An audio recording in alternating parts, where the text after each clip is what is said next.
Hey everyone, good morning. This is the Next Issue podcast. How are y'all doing? Here you are. Doing a lot better.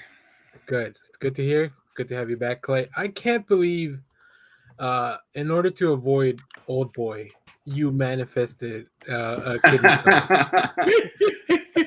I stressed so much about watching Old Boy, I ended up in the hospital. Yeah, I haven't even watched the. I wanted to give you a reprieve from doing it this week.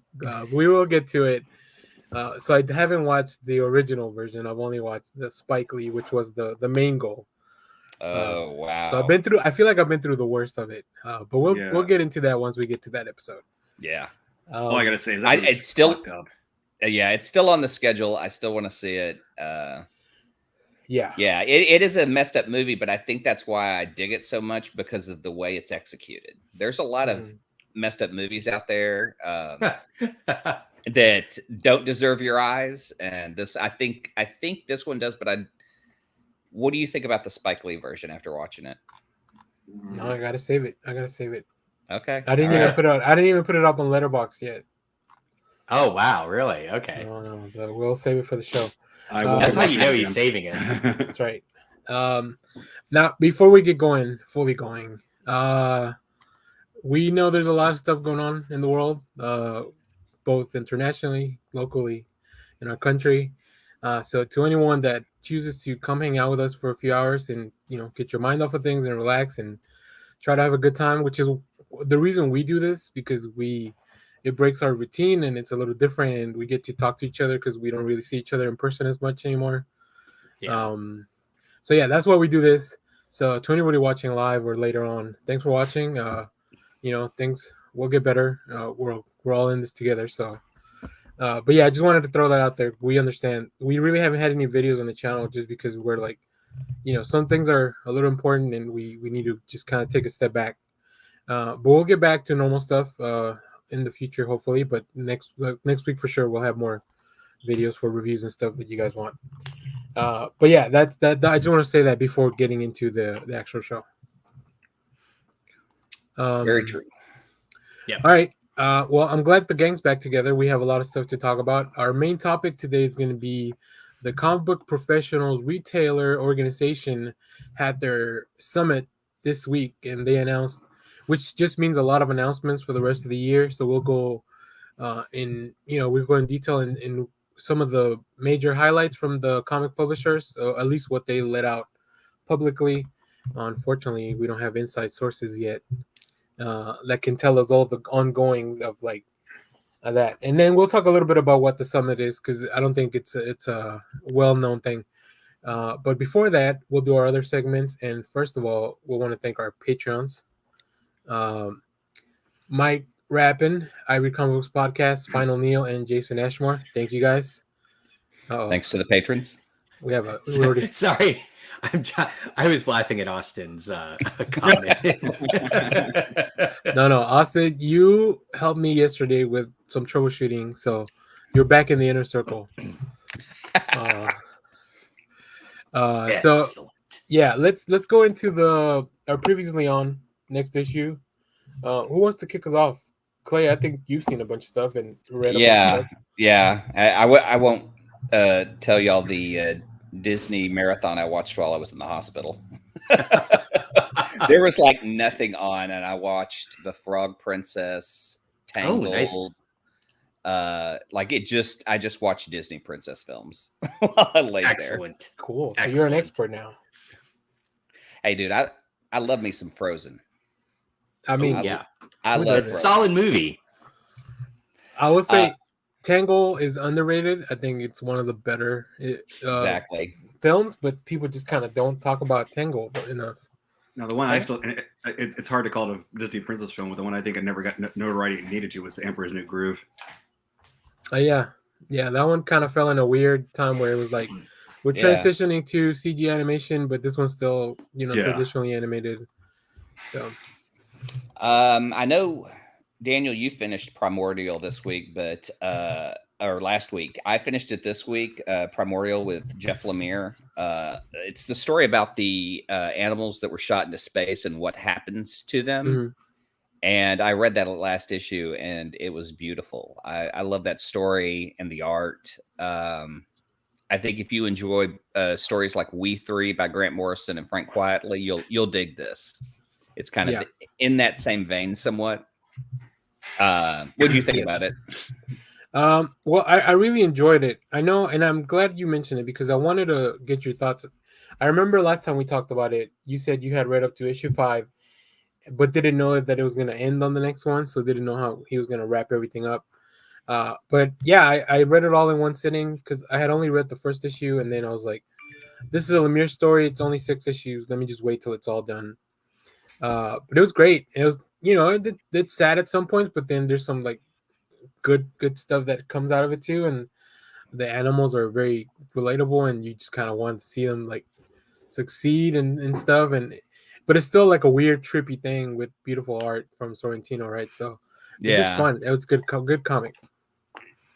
I also anyone reading the Villains for Hire series, the tie-in to Devil's Reign?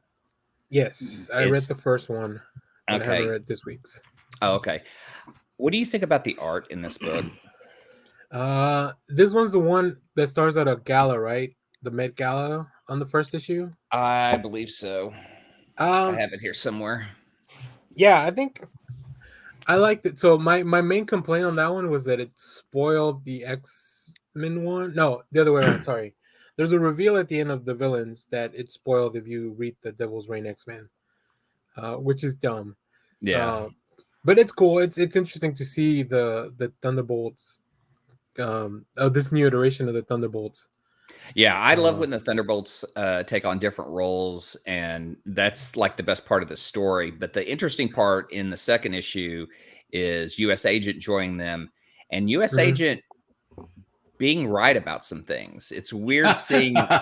Yeah, he joins the Thunderbolts to keep them in line. Like he basically treats them like bad cops. Like when they show up to bust somebody or arrest someone, they just steal shit and take whatever they want, kind of run whatever they do. And he's the new cop in town, so he's enforcing the rules on the team.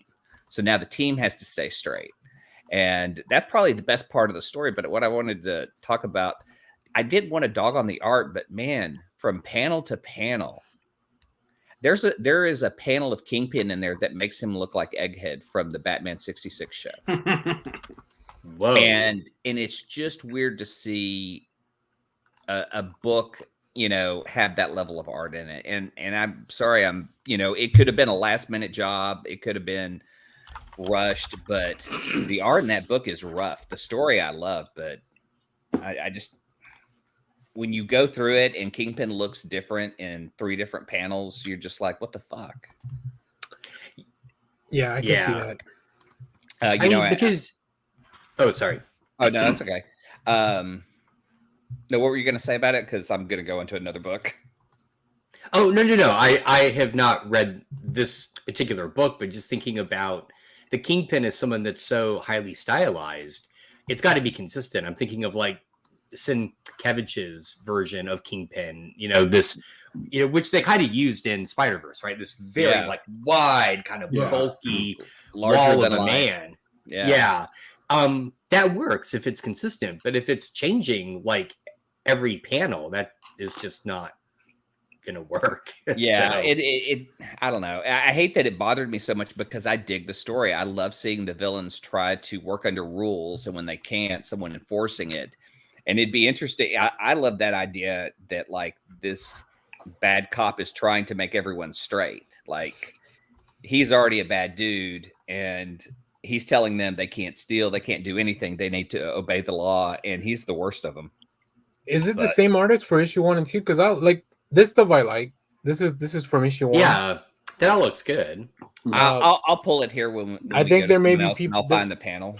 There are. Oh, I hate the stupid new reader. By the way, I know we talked about that, but I know I was looking at you flipping through, and I'm like, this is everything wrong with the new Comixology. It's terrible. Fuck Amazon. Yeah.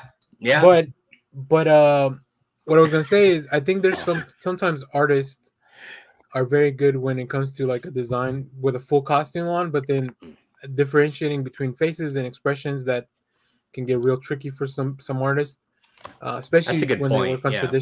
traditional style. So yeah, I can see that's where it would come in, because Kingpin, like, he doesn't wear a mask or anything, so you have to draw his face, in different panels. So I've seen that. God, sorry. Let me navigate away from this. I was like, yeah, I'll show you guys, because I bought the first issue already. I already redeemed my code. I've got comics all over the place, and I'm trying to find that one Uh, issue. But let me skip to the next book. Yeah, sure. Because this was one book that came highly recommended. As you guys know, I shop at Urban Legends, and Josh at the store there always brings me great books. And this week it's no different. Step by Bloody Step by Cy Spurrier. Did you read this? Oh, dude. It's Iron Giant with no dialogue. Oh, I just read about this online. Yeah, okay. It is probably one of my favorite books this week. It's like super dark too, right? Yeah, it's got a lot darker edge, but it's weird because there's no dialogue into it, and so you're just watching the robot and the child react to things. And I thought it was a one shot with the way they were describing it, but it'll be a series, so I'm looking forward to it. Yeah, it's a 4-issue series. All issues will be oversized. You can go check out. I did review that this week, so there's a full, more in-depth review. But I love the book. I think Cy Spurrier and Matthias Vergara did a fantastic job with this, especially for a silent comic. Yeah, I think that could be a little intimidating for some people, because like the word balloons, especially for people view, the word balloons always help me figure out like where I am on the, like, which way I should read next, right? I think that's a big step on that. A good letterer will guide the eye to where it should be. But what happens when you don't have that letterer? Right. I'm excited about this book. It was really great to see. Well, the fact I probably wouldn't have picked it up, but when Josh recommends a book, it's like, his books have always been great. He first put me onto The Vision, Department of Truth, this. The art's pretty cool. Yeah. I'm looking right now. The art's like almost like really artistic style, like really nice and just kind of. Yeah, this is one of the variant wraparound covers. Oh, that is a great cover. They didn't have that one. No, I think this is like That's really nice. Let's see, 1 in 10 incentive. So maybe stores didn't get that many. Yeah, but I really recommend that book. That's it. I was just excited to go through it with no dialogue and see what it was. But and then from the library, I checked out Darth Vader Volume 1 because I'd heard so much great stuff about it's Kieran Gillen's run on the book. And so the one from 2014. Yeah. Okay. Oh, okay.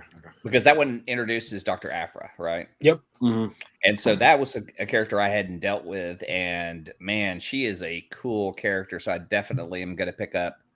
I know she has some miniseries out, but she also has a book. Because one of my Twitter friends, Sarah Kuhn, wrote the Dr. Aphra book that's out. Oh wow! Oh, cool. Yeah. That's it for comics. Yeah, I don't know why Clay's holding out and not getting on the show. Yeah, right. What? Maybe one day. I will bug her to come on and talk comics. I'm also catching up on Star Wars. So I read the Volume 1 of the Darth Vader, but the Greg Pak, the current ongoing, not the one you're reading. But I recommend both. Also forgot to put in here Iron Fist #1. The new Iron Fist came out this week. That was interesting. Yeah, after the events of Heart of the Dragon, Danny Rand no longer has the Iron Fist. So you know what happened. We were trying to figure out last week because I don't think either Kyle or myself read that story. So we don't know how Danny lost his power. So fill us in, Clay. Heart of the Dragon. I say it's worth reading. I could give you the Wikipedia and Kyle will just look it up anyway. But it's really I'm not He's already like halfway typing it. It's worth reading because that series was probably as far as Iron Fist series go, I love the Carrie Anders one, and this one's up there. This is probably a top 3 series, that Heart of the Dragon, because it's kind of the end of Danny Rand as Iron Fist, but he goes into so much of the mythology of the dragons, huh? For the next year, he'll be back with the Iron Fist. No, I don't think so. Leave it that way. I almost want to make a wager here. Okay, 1 year from today, will Danny Rand be the Iron Fist? And I say no. A year, huh? Okay, how many Spider-Man do we have? How many Green Lanterns? How many Flashes? We can have more than one Iron Fist. He can be back to Iron Fist again. I'm gonna, just because I have read the first issue and I know a little bit of the backstory of like this new Iron Fist, I'm gonna have to side with. I'm gonna go with Kyle on this one. I think Danny Rand will be the Iron. I'm not saying he will be the only Iron Fist. No. Yeah, he'll be. But he'll have Iron Fist power back. Yeah. It's like I said last week. Marvel is WWF. They can't follow through any goddamn storyline. They tried it when they try to make one. It's like, oh, here's 2 months of story arc, and well, the art, anytime they try to do something new with a new Iron Fist, a new character, we get 12 issues. Oh, we're canceling this. We're gonna go back to the original. Yeah, I wish the World Wildlife Foundation would get their shit together. Which animals are going extinct? Which ones aren't? You keep changing the list. Nice. I WWE, but still. Nice. I love it. So this is Heart of the Danny Dragon, Rand shows up in the first this new Iron Fist book. Yeah. And they kind of talk about, because he finds this kid who has the Iron Fist, and he's like, "How did you get this? How did you get this from the dragon that I defeated? Was it Shaolin the Undying, the dragon?" And so there's a mystery about this new Iron Fist, and I believe the author on that is Alyssa Wong. Did you? Yep. Okay. Yeah. And also he can't really control the power that well either, if I'm not mistaken. Like he doesn't have the full control that Danny did. Yeah. It's different, and I think Danny Rand's going to just stay Danny Rand. He's going to use white privilege as his superpower. I'm not kidding. I think he's going to take money, and I think that's going to be his story, is find a different way to improve people's lives through his white privilege and his money. Interesting. Which is that would be an interesting noble book. cause.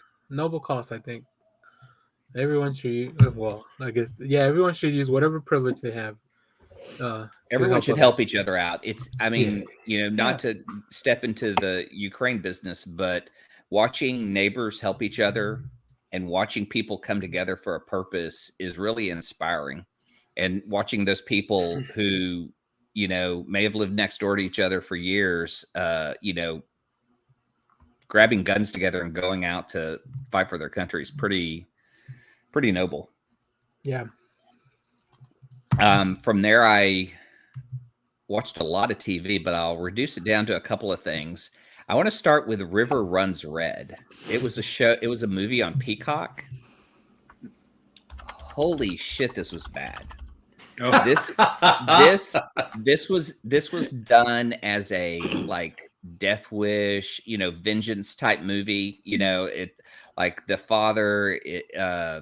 His son is murdered by some cops, and so he's going to go get revenge, but then the cops cover it up, and he's kind of part of the system, so he doesn't know how to really do it, so he's going to go get violent. And guess who he gets to help him get violent? Yeah. The ever funny George Perez. George Lopez. George Perez. Yeah. George Lopez. Dude, hold on. If George Perez had shown up in this movie, I know. Our favorite comic artist now killing people. That's this. Yeah. He goes to seek out this dude whose son had also been killed, and then they're going to go find vengeance on these cops. You just watch the suffering for the majority of the movie. They don't get vengeance till the end, and then they just give up to the cops. It's just a terrible movie.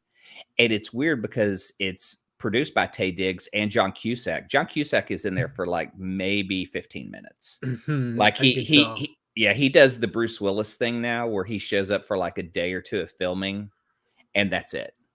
So like he's in there just as a friend to Taye Diggs to shoot like 3 scenes, and that's it.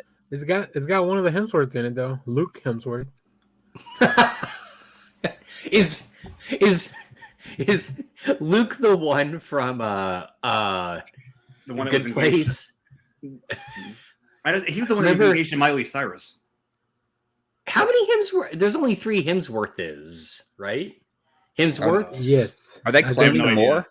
I know Luke and I Carrie would. going to. I would clone more. I would have a Chris Hemsworth around here just to mow my yard and do all the housework. You're like, no, you cannot wear a shirt. But shit, if we're cloning people, I'm gonna Do you- clone Scarlett Johansson. Yeah. Do you remember in Arrested Development when Martin Short showed up as the uncle Yes, and Bullet. he had an assistant carry him around? That's what I would use my Chris Hemsworth for. Chris Hemsworth carrying you around like the Bullet. Right. And then throw me. What Throw me. Oh. Yeah. Let's see here. And then there was another one I had really on Peacock called Cop Shop. I had huge hopes for this movie because it has Frank Grillo, and everyone knows I love Frank Grillo. He plays this badass assassin, but he has this like weird hair bun thing, and he's just real quiet at the beginning. But it's him and Gerard Butler. yeah, Gerard Butler. It's very Assault on Precinct 13. If you dig those kind of movies where everyone's kind of isolated, you don't know who to trust.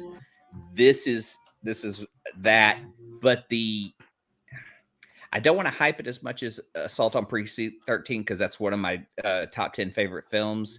But this has that vibe. The original, I would think, right?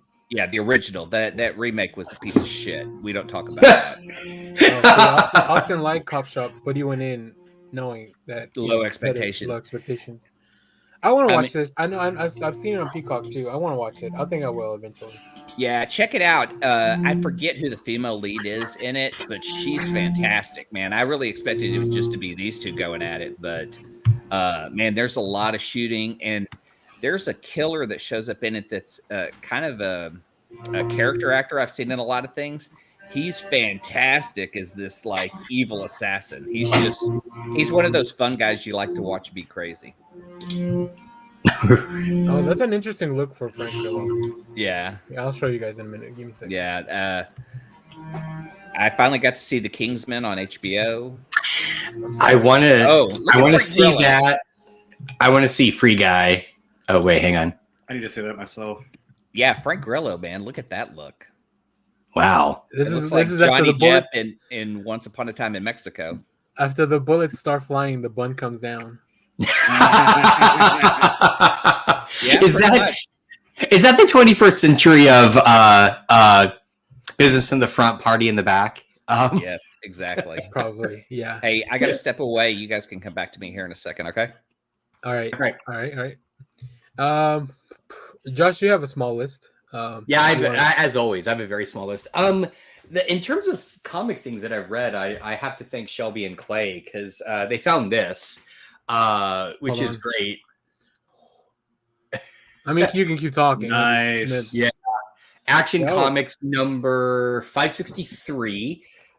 It's basically just 3 short stories, but the first one is Ambush Bug. So you get 7 pages of just classic Ambush Bug, which I love. I think I nailed the bun thing because I think Austin's confirming in the chat. Yes, that's literally what it was. Yeah. We'll see. All right, let us know, Austin. Yeah, go ahead, Josh. Yeah, no, and then most of the other stuff is kind of expectation. So I finally got this book, this beautiful big Ooh. hunkin' book called Pulp Empire by Paul S. Hirsch.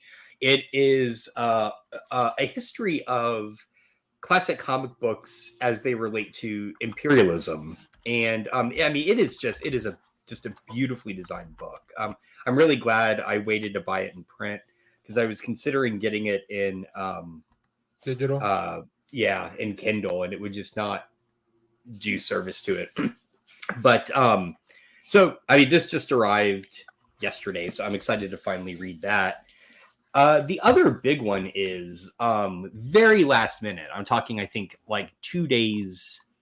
Oh no, that's not true. It was last weekend, so last Sunday. So a week from today, we finally exchanged Christmas gifts with some friends Oh. who we I was just gonna say- hadn't yet. Yeah, I was like, yeah, your wife must really love you if you just waited till now to do that. Yeah. Yeah, exactly. She's like, I just wait till after Valentine's Day, no problem. They follow a very peculiar calendar at Josh's house. No kidding. We follow the Roman calendar, so no, but we follow the French Revolution calendar. Sorry. Anyway, you put my brain in that mind space. Anyway, my whole point here is my friends gave me a Steam gift card, so I went and pre-ordered Elden Ring. Cool. And started playing it around, I think it unlocked about 6:00 Friday night. I've never played Dark Souls. I've never played any of their games. I am literally have no idea what I'm doing. I'm walking around. Players can leave little messages on the ground. And the first one I read was put finger butthole. And I'm like, what kind of game is this? This is amazing. I have no idea what's happening right now. Classic comics. What? Classic video games, I mean. Oh yeah. So anyway, it's beautiful. Even on my gaming PC, it looks great. So I'm just kind of such trolls. I'm just kind of getting my bearings. But what I found so weird is, and I discovered an article that was like, if you've never played any From Software games, here's what you need to know, because you will be completely confused otherwise. And that's me. What I find fascinating is there is an opening tutorial, but the spoiler, I guess, for the tutorial, the very first combat you have, you die immediately, or at least I did. Like I couldn't, it didn't even tell me how to attack. I'm just like, I'm dead. And then you wake up and you keep going. That's weird. That is weird. Oh boy. Hold on, Clay. He looks like a Santarin from Doctor Who. I mean, that's just bizarre. Did Humpty Dumpty grow up to be the king? That's the what if we really want. Yeah, that's true. Oh, I'm sorry. I'm just hijacking you and showing you, the pages of. I mean, like, No, look at Rhino in that page. He barely has a horn. I don't know, man. I'm sorry. that is not the same artist. It looks like a very different artist. That's an interesting complaint. He barely has a horn. He barely has a horn. Okay, I am so relieved. Austin in chat said he's in the same boat. It's first time with their game. Austin, just was your first message put finger butthole? The other one was there is a track. Yeah, really? Okay. See, I didn't get the weapons. I didn't he popped up and then I'm immediately dead. So all right. Anyway, what game? The is other this? thing was Elden Ring. The other thing is, or let's just call it Josh is bad at games corner. There is this one part where you leave the very first room and you're outside, and there's a wooden plank that goes up to a cliff, and some asshole left a message there. It says, "Don't fear, just jump." And I'm like, all right. So I jump, and then it's like, you died. And I'm like, son of a bitch. I'm like, where am I supposed to go? And then I realized you have to go around a corner, and there's steps that go down. So when Josh would get asked, as a teenager, if your friends jumped off a bridge, would you do it? Yep. Yeah. We know the answer. Yeah, if it exists in a game, and other players tell me to do it, I will do it. So yeah, Austin's just watching other people play, so no messages that he has left as of now. That's funny. That's so funny. Oh yeah, Clay disappeared for a minute. That's pretty interesting. Go ahead. I'm sorry. The only thing I was gonna say, the only thing I've heard from this game is, other than it's incredibly difficult, is there's a really cool Easter egg for Berserk. Really? Or there's I think you can find Guts' sword somewhere. Nice. But I mean, I don't know enough about these games. I just know that they're super. I'm on a Discord with some friends where we mainly talk about Mortal Kombat, but some of them are playing this game because they're gamers, Yeah. they're like, I enjoy how difficult this game is, and I'm like, okay, if that's your thing, then cool, I guess. It kind of reminds me. This is such a weird comparison, but bear with me. It kind of reminds me of Cuphead. Once I got used to the fact that, okay, I'm dying, and it's really not that hard to get your stuff back. Like, the drop point is where you died, and usually you're not that far if you find a certain widget. It does get fun. You're like, I died again. All right, let me just, backtrack. So it's not too terrible. I am sure once I leave, I just got out into the first big open space, and I'm sure as I trek further and further, those see, I'm so bad at combat systems though. So I'm like and my other complaint about it is I started playing with a controller, but because it's on my PC, I'm a PC player. I prefer having mouse and keyboard. The pop-up instructions that appear on screen only give you controller information. You have to go into the settings. So for my first playthrough, I'm like, how do I open the map? I just need to look at a map, and I had to go into the settings and figure out it's the letter G. I don't know. It's weird. It's weird, but I'm invested. I'm intrigued. So that's your I suck at gaming minute for this week. Well, we got some advice. Don't fight the Golden Knight yet, because you will die in 2 hits. Is that the dude on the weird creature? Because I did fight him and I did die in 2 hits, and then I snuck around him. All right, time. Confirmed. Cool. Yeah. Please, Austin. All right. Okay, Clay's back. Let's see. Clay? Oh, he's gone again. Oh, there he is. Sorry, there's a dog adventures happening outside. See, I don't know what this means. Got controller first, and whatever gaming stuff. Yeah, I think the game seems to be designed for controller, and of course I'm using my Steam controller, which itself is weird, so it doesn't operate the same way. I just need to bring in an Xbox controller and use that. That'll make things easier. So cool. Clay, how about we finish your stuff off and then we'll go to Kyle's stuff. Okay. Kingsman. I know you guys talked about it last time I was on. Yeah.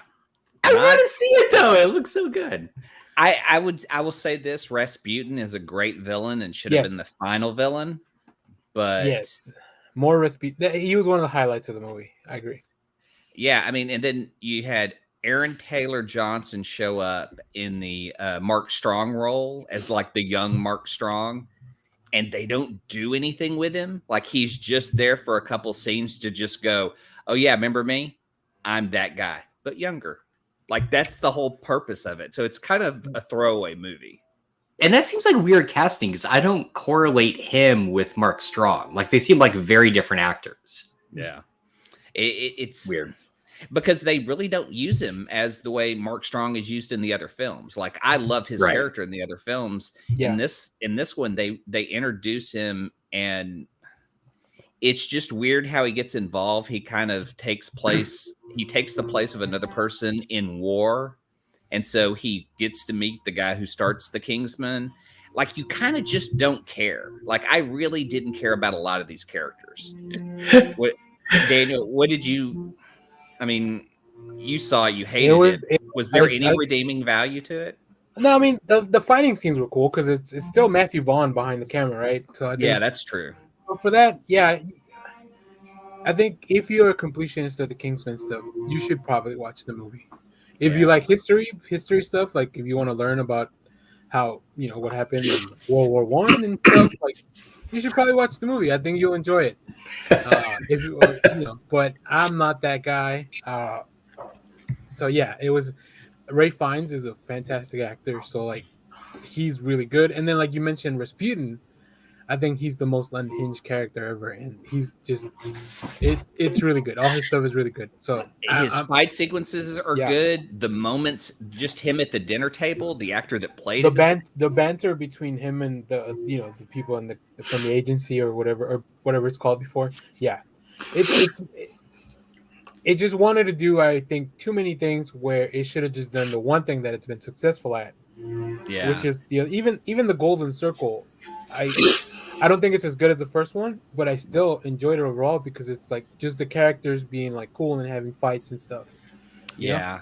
I mean, they totally removed the characters from this, so this is like a new start. The only thing you know is they're supposed to eventually form the Kingsmen, and this is the origin. And it's not fun or interesting except for those action sequences and Rasputin. And Rasputin isn't even built up to be the main villain. He's like dealt with halfway through the movie.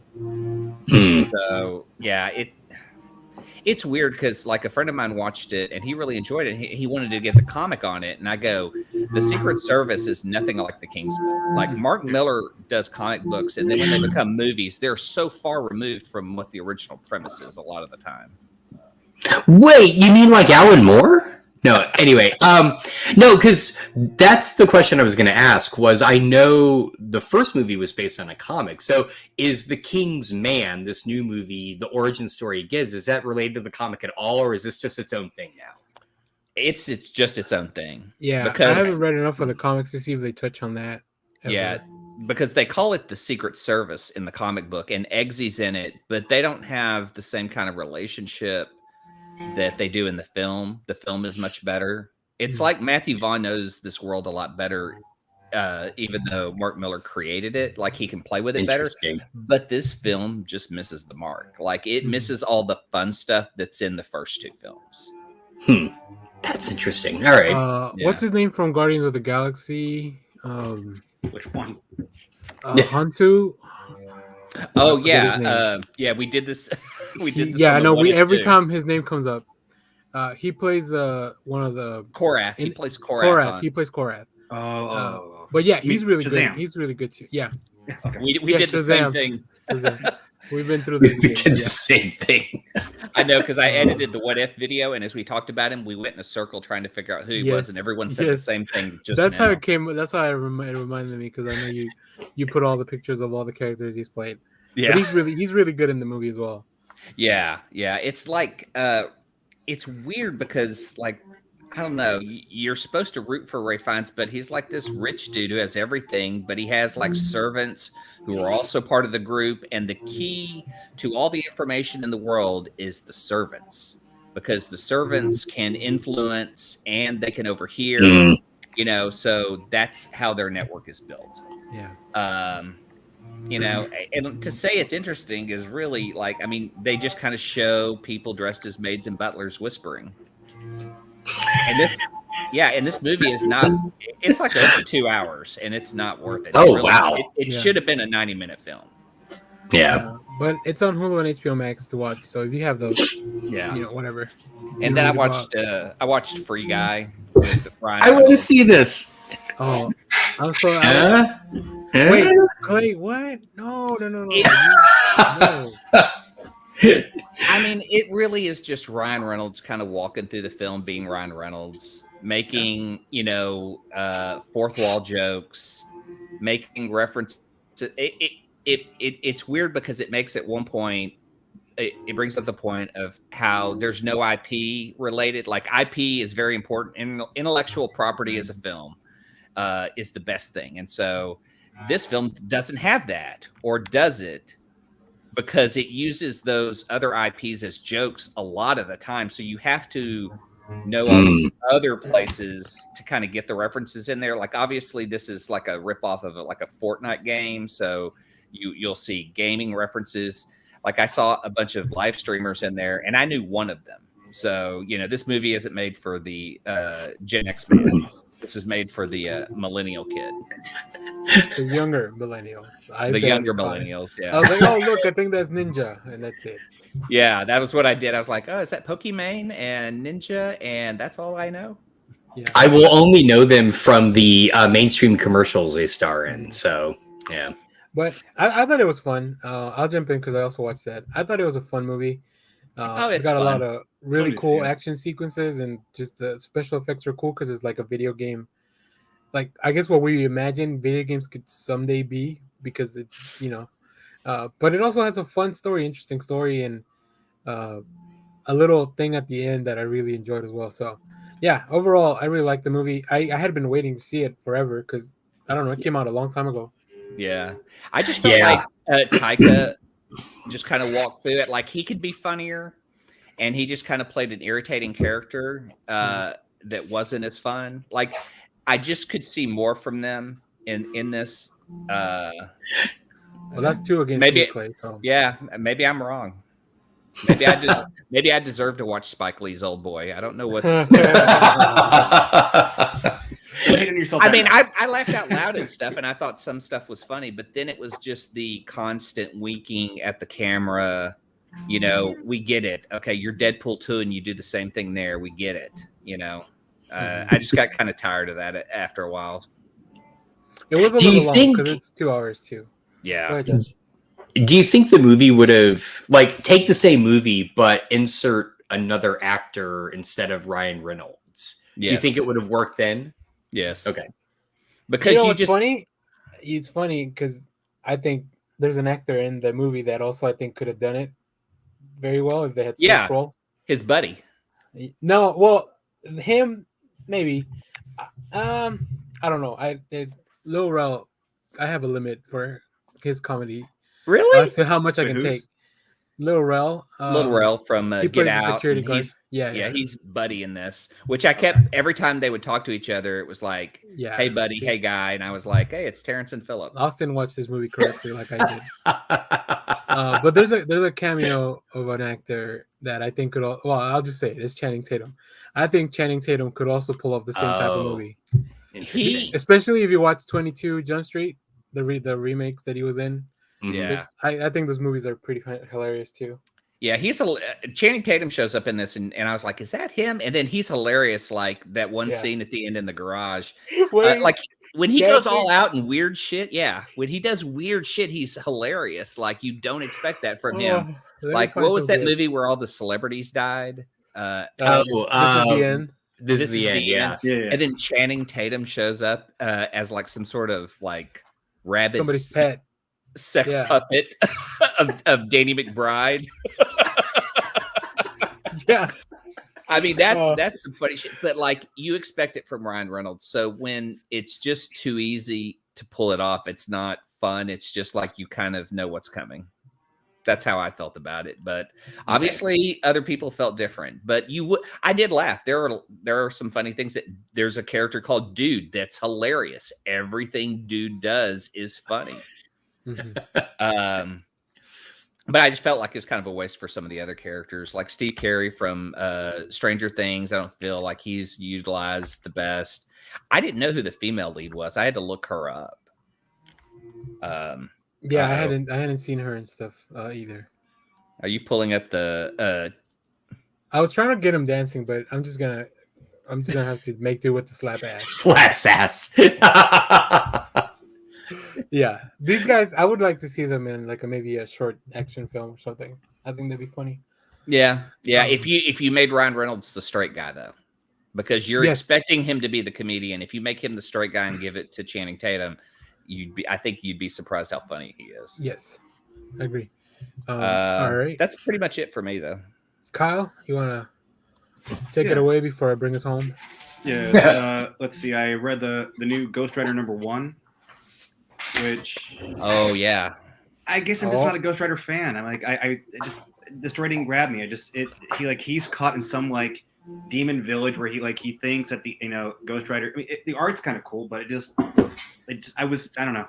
I just Fucking Ryan Stegman, just like, oh, I'm gonna kill it on this like background he cover. thinks he's been in an accident, had head surgery, he's seen a therapist, he has a wife and 2 kids, but he realizes something's not right, and realizes that he's basically in some kind of demonic town until he gets the power of the Ghost Rider back. So, Dude, man, I love that. Like the horror vibes and the reveal at the end. I didn't see that. I mean, maybe because I never think about like where this could be going when I'm reading a book either or watching a movie. So like the fact that they reveal that stuff, and I'm like, oh, of course you're fucking trapped in hell. Yeah. Yeah. Which Ghost Rider is it? Because the cover gave It's Johnny me Blaze. It's Johnny Johnny Blaze. Johnny Blaze vibes. Yeah. I said Cage. I meant Blaze. Okay. Johnny Cage. Yes. Maybe it's just me. I hate to say it. I was listening to a podcast recently. Maybe it's just because I'm old enough to have Johnny Cage be not Johnny Cage. Jesus. Johnny Sorry. Blaze. Thanks. Johnny Blaze be the Ghost Rider, but Danny Ketch was the one that really kind of got me into Ghost Riders. So maybe it's just I'm more into that Ghost Rider. Maybe I'll give it another shot. I want to give a couple issues and see where it goes. Yeah, I hope they bring in the other Ghost Riders because I think that would be cool. I think that it's so weird that they don't take full advantage of we got this whole world of Ghost Riders. I would love to see Johnny Blaze Ghost Rider meet up with what's the current one's name? Who's on the Avengers? Yeah, Robbie. Yeah. I'd like to see those two come together and see how they interact. Ooh. There is some cool art. Don't get me wrong. There's some cool art, but the story-wise, I'm just not sure if I'm sold on it yet. It gives me like vibes of when Constantine went to hell, and then he like the way hell looks in the Keanu Reeves movie. Whenever he sees the glimpses of the real hell, that's kind of that's right. That desaturated filth. Yeah. Let's see. I read the new. This one I really love. Silver Surfer Rebirth #2. I'm really digging where this is going because basically you find out he meets up with Thanos, and this is definitely back around the early '90s when they did the Infinity Watch, and and basically Thanos tells him how Adam Warlock gave him the reality gem to hold, but somebody else has captured. He's taking the reality gem, so he takes the Silver Surfer, and then they're trying to go find it, and then you realize somebody else is warping reality, and at the end you realize the big baddie has a henchman. And the henchman is Jack of Hearts. And I'm like, okay, where's this going? I want to see where this is going. Jack of Hearts.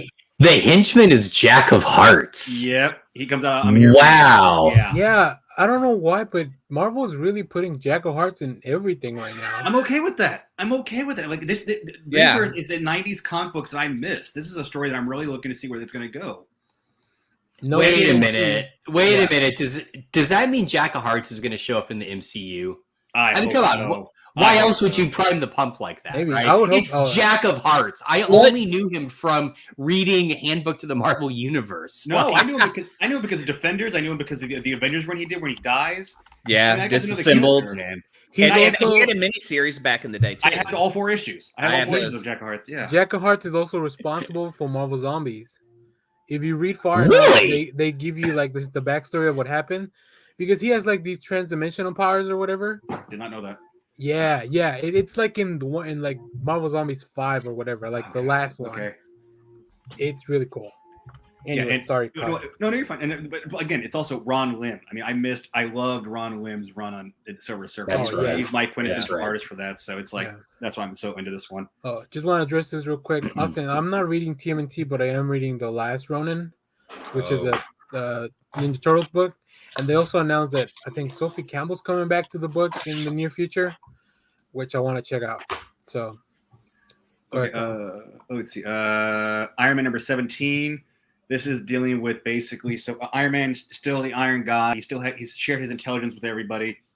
Hellcat has got her team of Gargoyle, Frogman, Jim Hammond, Human Torch, War Machine, and then basically he's brought in Dr. Doom and the Silver Surfer until they tried to take on Tony, and by the end, Tony's basically almost killed everybody. He's there like the last thing, basically punching a War Machine and kills Rhodey, and then looks over and basically goes, "Oh my God, what have I just done?" And I think he almost kills Hellcat too. So it's Tony being the omnipotent. Like, and he even questions Hellcat, "Do you think I'm doing it right?" And at first she plays him like, going, "Yeah, I think you're right," but then he goes, "What do you think? You're a maniac!" And basically tries to take him out. Like, and again, he has the power cosmic. That's why they bring the Silver Surfer in. But basically, Iron Man wipes the floor with both Silver Surfer and Dr. Doom using his mystical powers. So it's just kind of interesting to see where this is going to go. Because he's like, hey, if I share my intelligence with everybody, then hey, the world will be fine. But then it's like, again, everybody being that smart is having issues. So yeah. Let me see. Aquaman #1, which still not sure where to go in this one. It's basically it deals with Ocean Master attacking the United Nations, and there's a huge sea monster. So Aquaman shows up with the other Aquaman, who's Jackson Hyde. Yeah, Jackson Hyde. And basically, as Aquaman's trying to take on Ocean Master at the United Nations, Jackson Hyde is taking on the Beast, and so they crash through the wall. They end up capturing Ocean Master, but you find out basically there are either either people being infected to become. I'm not sure exactly where they're going with it. Either becoming Atlanteans or they're like super agents. It's like sleeper agent Atlanteans that are like causing chaos. Yeah. So one of them And so- builds like a bomb and like some Yeah, and then Midtown another one is Martian, not Martian. I keep wanting to say Martian Manhunter. Black Manta captures them. Is dissecting them. So when both Jackson and Arthur find him, Jackson goes after his father, and Aquaman has to go, no, stop. He's actually on our side. He's actually doing good for us this time. And so it's like, okay, So when I did the review on Wednesday or Tuesday, I just mentioned that if you want to you don't need to read the previous. Jackson just had his own miniseries. Black Manta just wrapped up his own miniseries. So the writers of those two are writing this book together, which is kind of how they bring all the Aquaman together. So it'll be interesting to see how Black Manta works with them. Yeah. Let me see. I did read. Let me see. Amazing Spider-Man number 90, which is basically Peter is back taking on the Goblin Queen, and then basically ends up finding Ben, and they're going to take on the corporation that Ben's been working for. And so there's this one scene where basically Peter realizes he's not full 100%. He's maybe 90%. The Goblin Queen. He's doing the whole. I webbed her glider. They're going around all New York. He gets thrown into the bottom of the ocean. And he's sitting down there and trying to figure out, hey, am I supposed to be Spider-Man? He's having that, thought process. And he realizes, even though I told Ben, I think you're worthy enough, I'm still Spider-Man. So he does this huge, jump out, swims up as fast as he can. And the Red Goblin Queen is right there looking down. Oh, shit. And he just comes up and just clocks her out. And it's Spider-Man being Spidey. So and then gets rescued by the Coast Guard and gets brought in. So it's Spidey's going to be back, and it's a fun Spider-Man book. So we'll see how we're going to have another Spider-Man. We got Miles Morales. We're going to have Ben Reilly. We're going to have Peter Parker. We can have the Spider corpse. So what makes Ben Reilly so great for you? Why do you love him as a character? I liked him better as, I'll be straight up. Back when we had the original Clone Saga, I liked him better as Scarlet Spider because he wasn't Peter. He had to figure out, how am I going to be my own kind of character? And it was just one of those things I really enjoyed Scarlet Spider. When they made him Spider-Man, I was like, we'll see how he goes. If he ends up being a good Spider-Man, maybe. But I'm okay with Miles being Spider-Man because he's his own Spider-Man. But Ben is that he's a clone of Peter. So I want him to have his own identity, his own kind of path. And for that, Ben Reilly / Scarlet Spider was that for me. And so we'll see how this, him being Spider-Man now goes. Yeah. I think the most important question, and this will show my deep knowledge of Ben Reilly in the Clone Saga, is Ben Reilly still blonde? Yes. Okay. Yes. That's how we tell them apart. Yeah, I know. Yes. I know. Literally all I know about the Clone Saga. You're welcome. So. Yeah, they've kept that. Okay. But does he have to dye his hair? See, that's the thing. He's naturally brunette, so think of all the hair dye the poor guy goes. Well, let us know down in the comments if you know if the carpet matches the drapes. I watched a TV series. This is a family show, Josh. Then why am I on it? I know. Okay. Shit. Sorry, Kyle. That's my bad. Button slip. Sorry. I think you're going to do. I wish I could fist him. That would have been the better clip to use. That's the one I was looking for. That's what you're going for. I'd sure like to fist him. There we go. That's the one I was looking Yeah, for. Josh, did you show him your Josh action figure? Yes. Nice. Yeah. I wish I could fist him. Love it. All right. End up watching a TV series on Netflix called The Woo Assassins, which is this is fun, but it's also so over the top. So basically, you have, I can't remember the actor's name, but this one dude who's trying to be a cook and wants to open his own. I guess he technically has his own food truck also. But he ends up getting these special powers, and he's a part of this lineage called the Woo Assassins, which in China lore, there are the 5 Woo Masters, or they're masters of the each element. There's the Fire Master, there's the Wind Master, the Earth Master. And in the Woo Assassin, it's the one who's supposed to be responsible. He basically gains special abilities, enhanced strength, speed, and he's supposed to kill the Woo Masters. And he has and this is where I think it's kind of cool, he has the power to keep his secret identity to morph his face. And so they end up using, why am I blanking on his freaking name? Oh my God. I'll look it up here in a second. But when I mention the name, you'll know it. He's the guy from Only He's the Sub-Zero, Strong. right? No. Oh God. Anyways, He played the Crow in the Crow TV series. Brandon Lee. No, he's a No, friend the of Brandon TV Lee. series. The TV uh, The TV series. I'm sorry. He was in a movie called Drive, which was badass. Am I blanking on his fucking? He was the Crying Freeman. yeah, He was in Brotherhood of the Wolf. We suck at charades. Oh my God.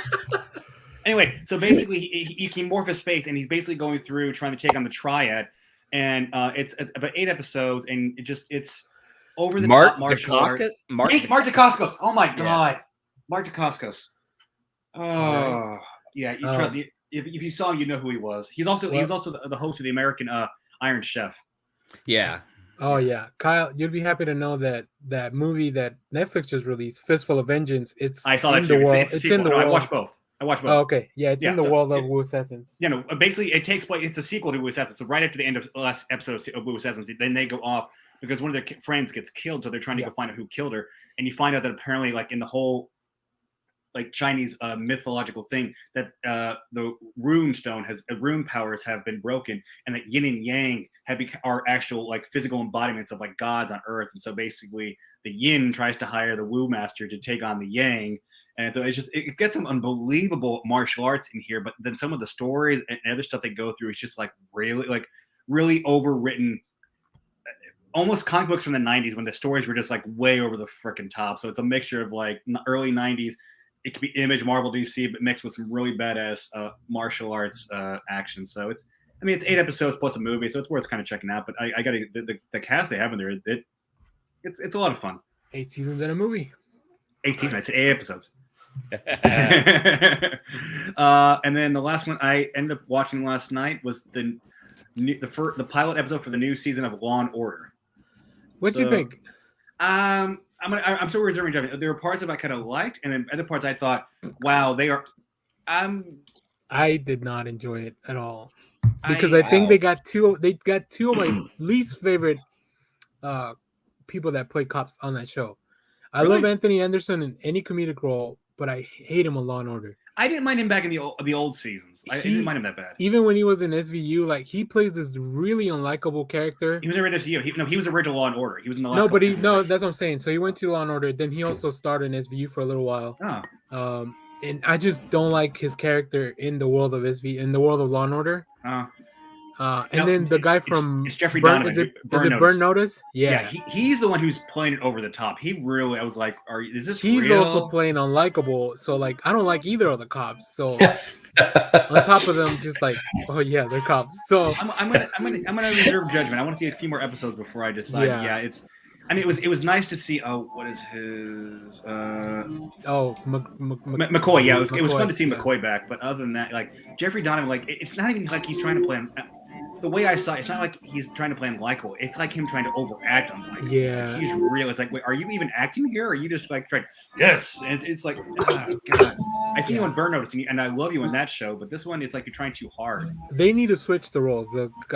Anthony Anderson needs to be the unlikable cop, and then the other one needs to be the charismatic one, because he was pretty charismatic in Burn Notice. Oh God, yeah. So we'll see. Hopefully they fix that. I'm sure they'll do a crossover with SVU and Organized Crime, which is the only reason I'll keep watching.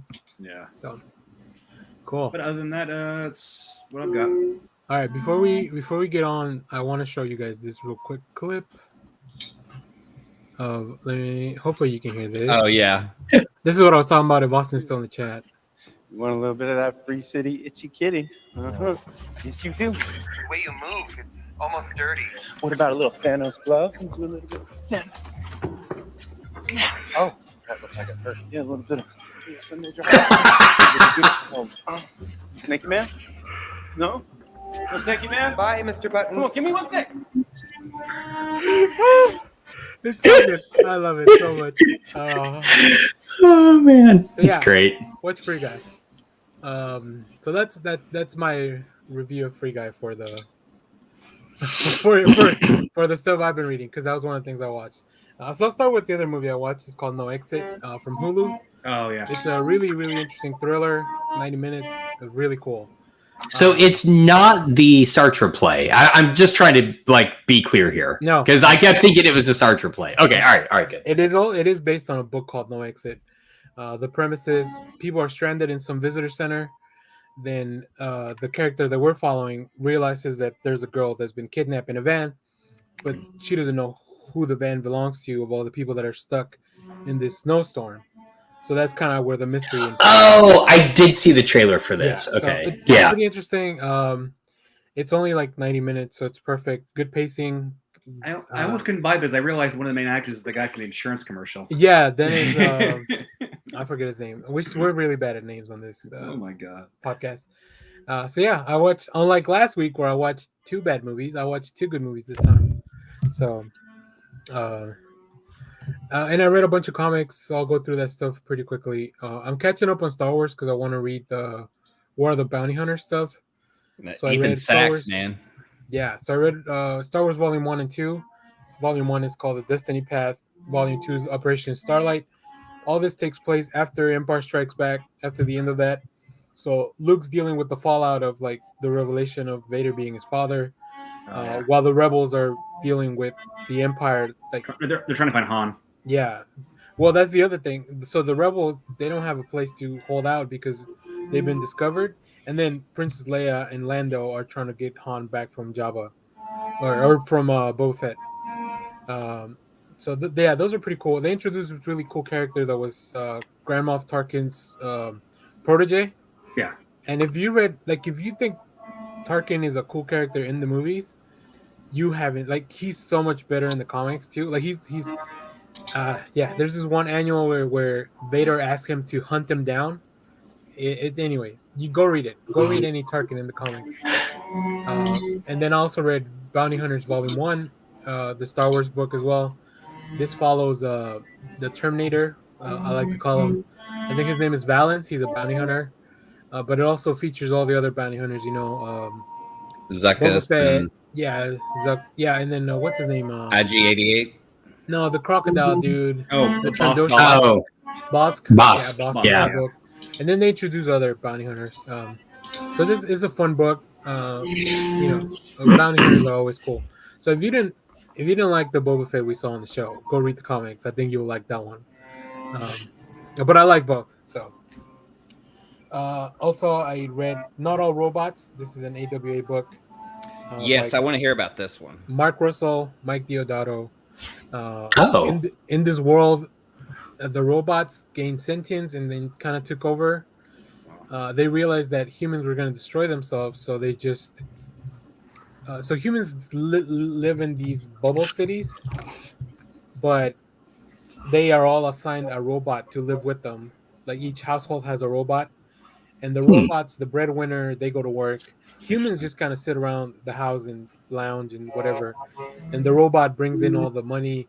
The only job humans can still have is barbers and hairdressers. Oh, that's fascinating. Interesting. Because it went very wrong when the robots try to do it.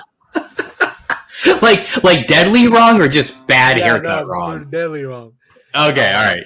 But like any Mark Russell book, it has a lot of social commentary, but it's not like in your face. It's just kind of subtle all over the place. And this will be a longer story, but you can read Volume 1 and get like a full story. Can you pull that cover up of number 1? Because I absolutely love the cover. It gave me these pulp 50s sci-fi vibes. Oh, nice. Yeah, the robot design is awesome. It's the traditional Thanksgiving scene, but changed to fit the style of this book. I'll pull it up. So like a Rockwell painting kind of thing? Yeah, it's a Rockwell painting with a woman and her robot serving dinner to holograms. Oh, wow. And the holograms are coming from the robot to look like her family, and she doesn't look happy. She looks terrified. Right. Yeah, it's really good. They also have, the painting of the farmer and his wife. Yep. Yeah. They've also done American Gothic. Mm-hmm. They've also done an homage to that. So this is the cover that Clay's talking about. Oh, wow. That's cool. Yeah, and Mark Russell, he's written a lot of stuff for he did the Wonder Twins, he did the Flintstones, the God book.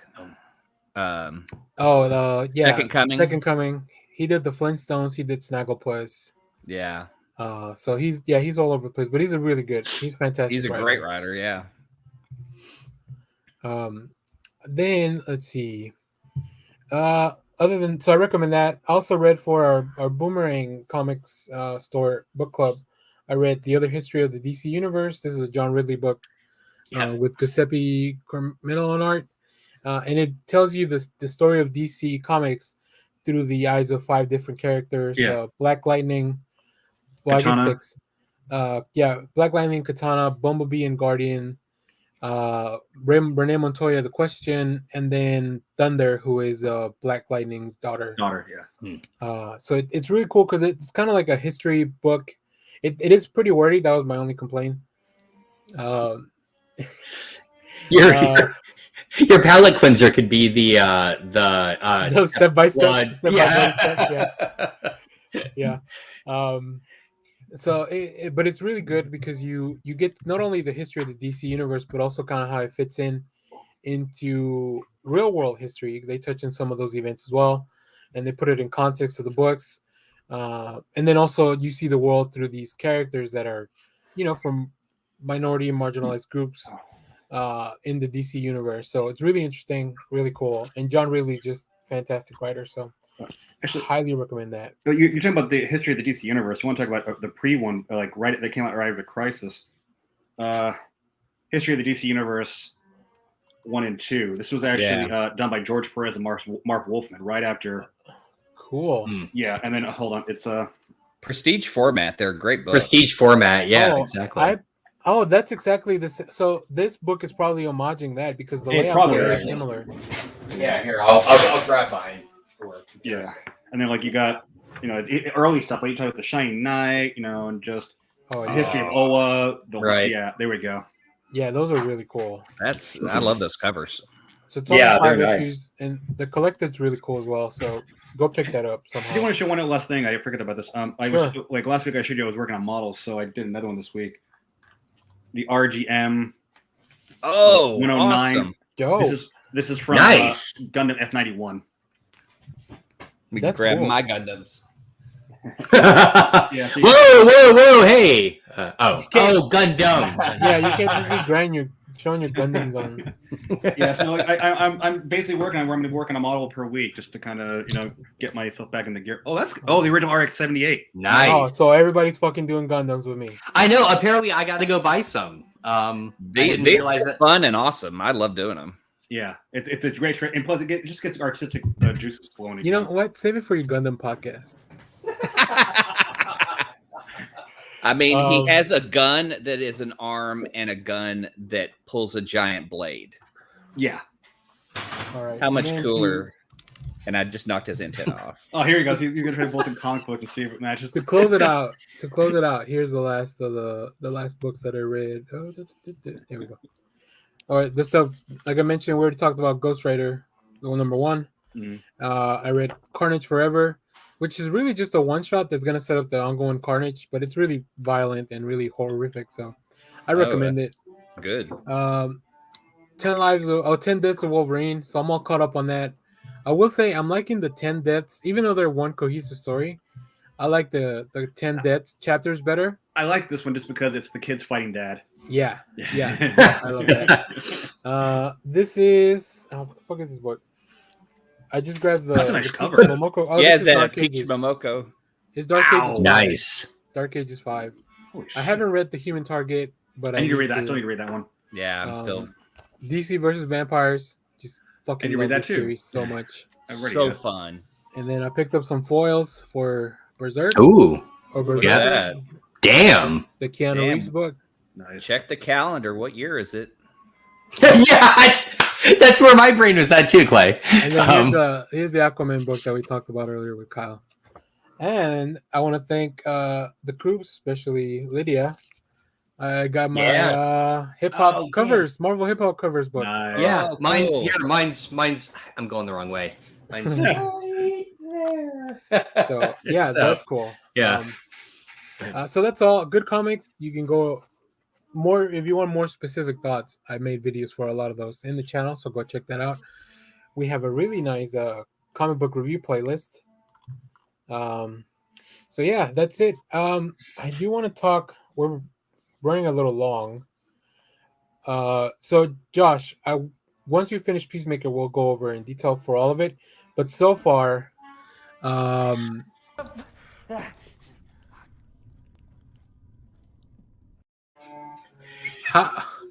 how are you enjoying Peacemaker so far? I'm really enjoying it. I waited way too long to watch it, and I realized where I had stopped in the first episode is like right before like the shit hits the fan, right? So, for lack of a better term, I like the way the team is both kind of coalescing, but also constantly fracturing. Like it's a really interesting balance.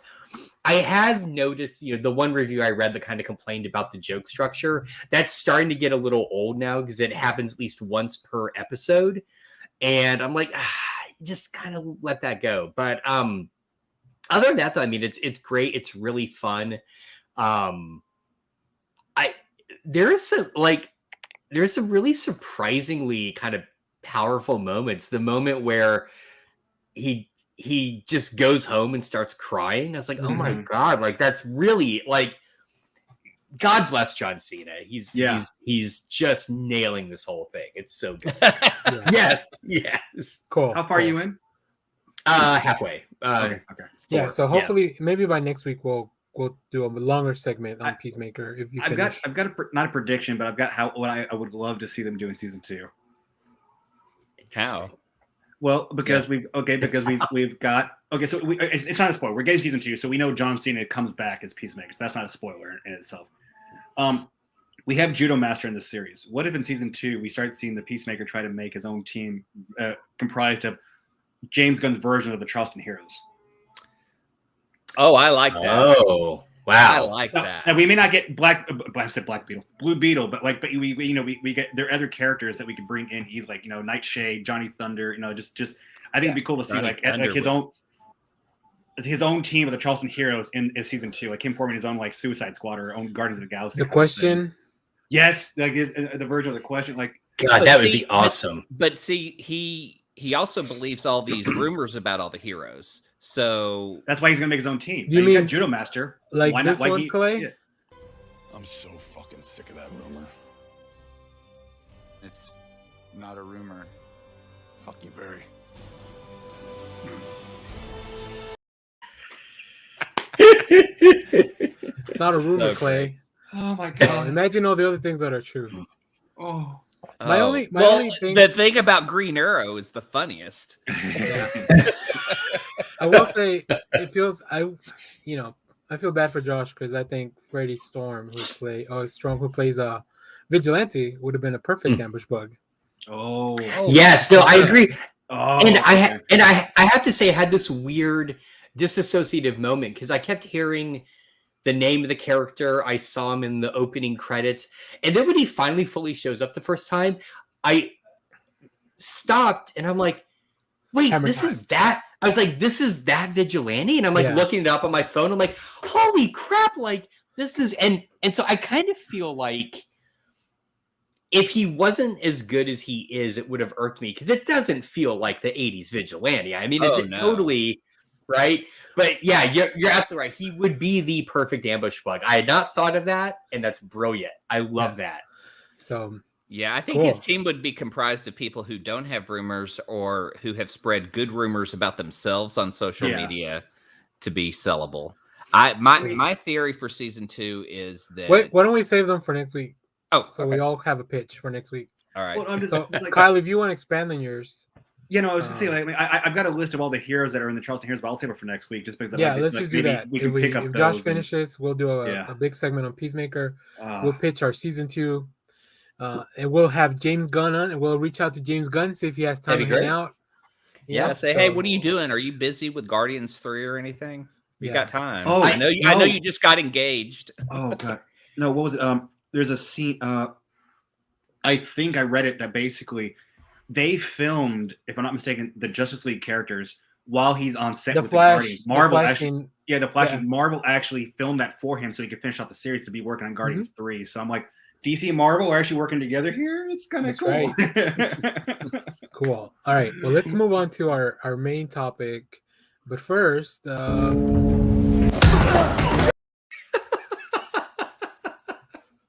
you gotta do Jim Gordon like that? I can't wait to figure out why that happens.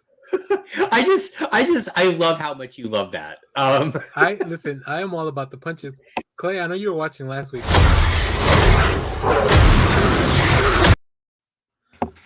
Anything that I see now with a punch, we're just gonna have it as clips.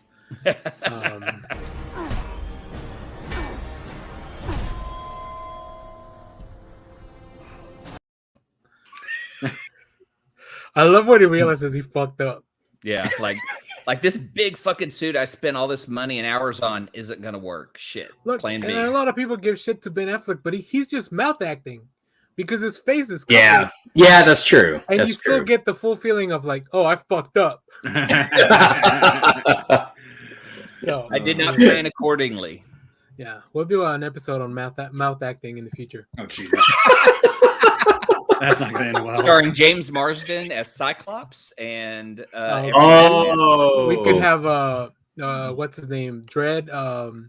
Judge Dredd. Yeah, both Which one? Sylvester Stallone and not Carl Sylvester Urban. Stallone. He takes off his helmet too much. Only Carl Urban. Carl Urban. Yeah, Carl Urban. Not Yeah. Keith Urban, like I said on a few episodes ago. If there's one thing I've always wanted to see Judge Dredd do, sing country songs. Yeah. I want to go to the Dredd to Dredd's restaurant on a casino. His little American fare restaurant, like Margaritaville, but just Dredd. Oh my god. Anyways, that's Toby Keith. All right, let me do a clean intro for the audio podcast. So now on to our main topic, where we're going to talk about all about the comic book professional retailers. I'm going to I have no idea what the hell this is all about. I have not read it. Yeah, me either. I'll fill you guys in. I'm with you, Kyle. Don't worry. I read some of them. So, I mean, it's fine because I think it'd be cool to see reactions. So, just real quick, let me touch on what this is. Every year, comic book retailers, shops and people that sell comics, whatever, publishers put on this convention or summit for them, where they kind of tell them, here's the roadmap for our company.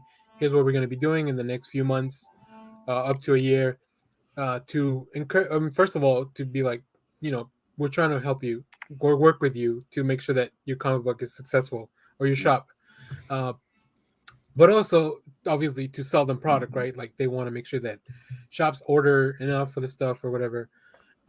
So that's kind of what happens there. Sometimes they have creators go on talk to the retailers. You have publishers, like people that would be in those editorial places. They go and talk to the retailers and kind of tell them like it's all gonna be okay. Who knows if that's true? But this year, for some reason, I mean, it was done remotely for obvious reasons. But I hadn't seen really the publishers put out articles about like the stuff they talked about. So I got a few articles from Marvel, DC, Boom. I did a whole video on Valiant because they're doing a whole bunch of stuff, but I definitely want to touch on it a little bit. So yeah, I just kind of want to talk about the news and see how you guys feel about the stuff. So I'll begin with, I think, where we should always begin. They announced the new team for Batman coming in June. This looks good. Yeah, I did see this. Yeah, Chip Zdarsky's writing. Jorge Jimenez is coming back on art, and then they give us a little preview. In an interview, Zdarsky did mention that this was Tim Drake Robin. Nice. So I'm glad that he's going to be the Robin. So yeah, in the future, we're going to have both Daredevil and Batman be written by Chip Zdarsky. So what do you guys think? How do you guys feel about that? He's done a great job with Daredevil, so I'm interested on his Batman take, especially with that Robin. Yeah, and if you're not reading Batman the Night, which is the 10-issue series that he's doing right now, like a prequel, I think that's going to maybe influence a lot of his run. It's just a story of when Bruce Wayne was a younger man, before he became the Batman, how he kind of acquired a lot of those skills and stuff like that. Let me ask you something, because a lot of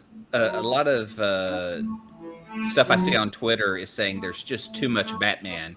Is there ever too much Batman in comics form for you, Danny? No. Okay. Because I know there's so many titles out. Do you buy every single Batman title? Yeah, I think so. I think I'm picking up everything. Either bad or bad family related for sure. Sometimes I won't pick up like the Robin stuff or the Nightwing stuff, but I mean it's so good right now because Tom Taylor's doing really cool stuff. And so yeah, I think so. I definitely understand the complaint because it is a lot, right? Like, how much do you spend a month on Batman alone? Ugh. Oh God. Let's not go into numbers, Clay. Can you really put a number on my enjoyment of this stuff?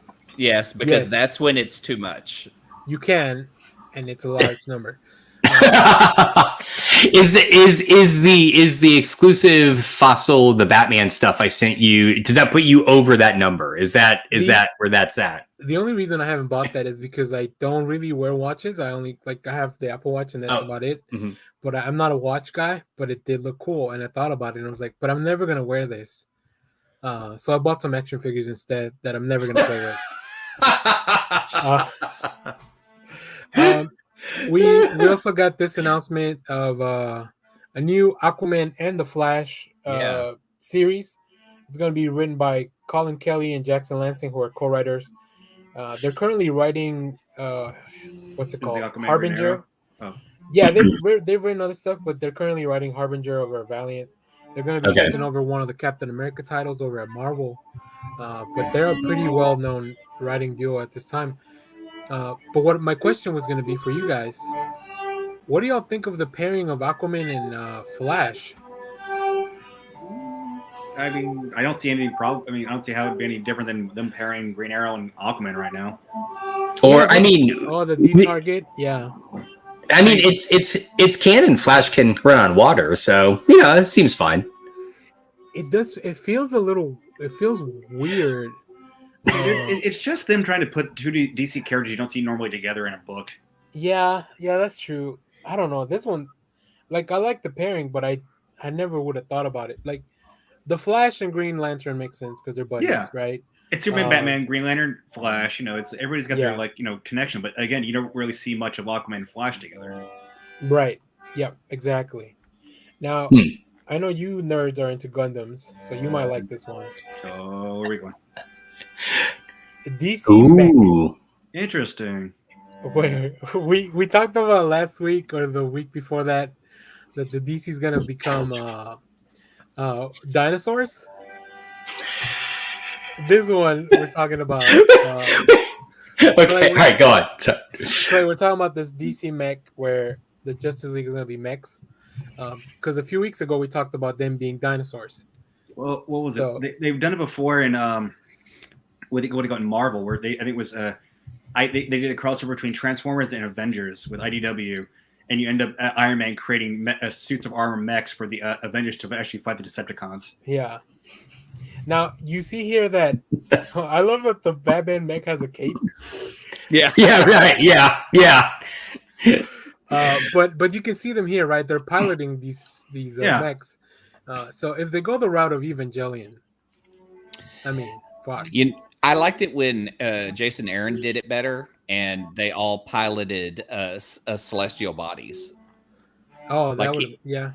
Yeah, because in his run on the Avengers, Ghost Rider took over a celestial and hellfired their body. Yeah. Well, they did it with the Justice League and Power Rangers, where the Justice League was helping drive the Zords. The Megazord? Yeah. Yeah, so overall, I'm pretty excited about the announcement.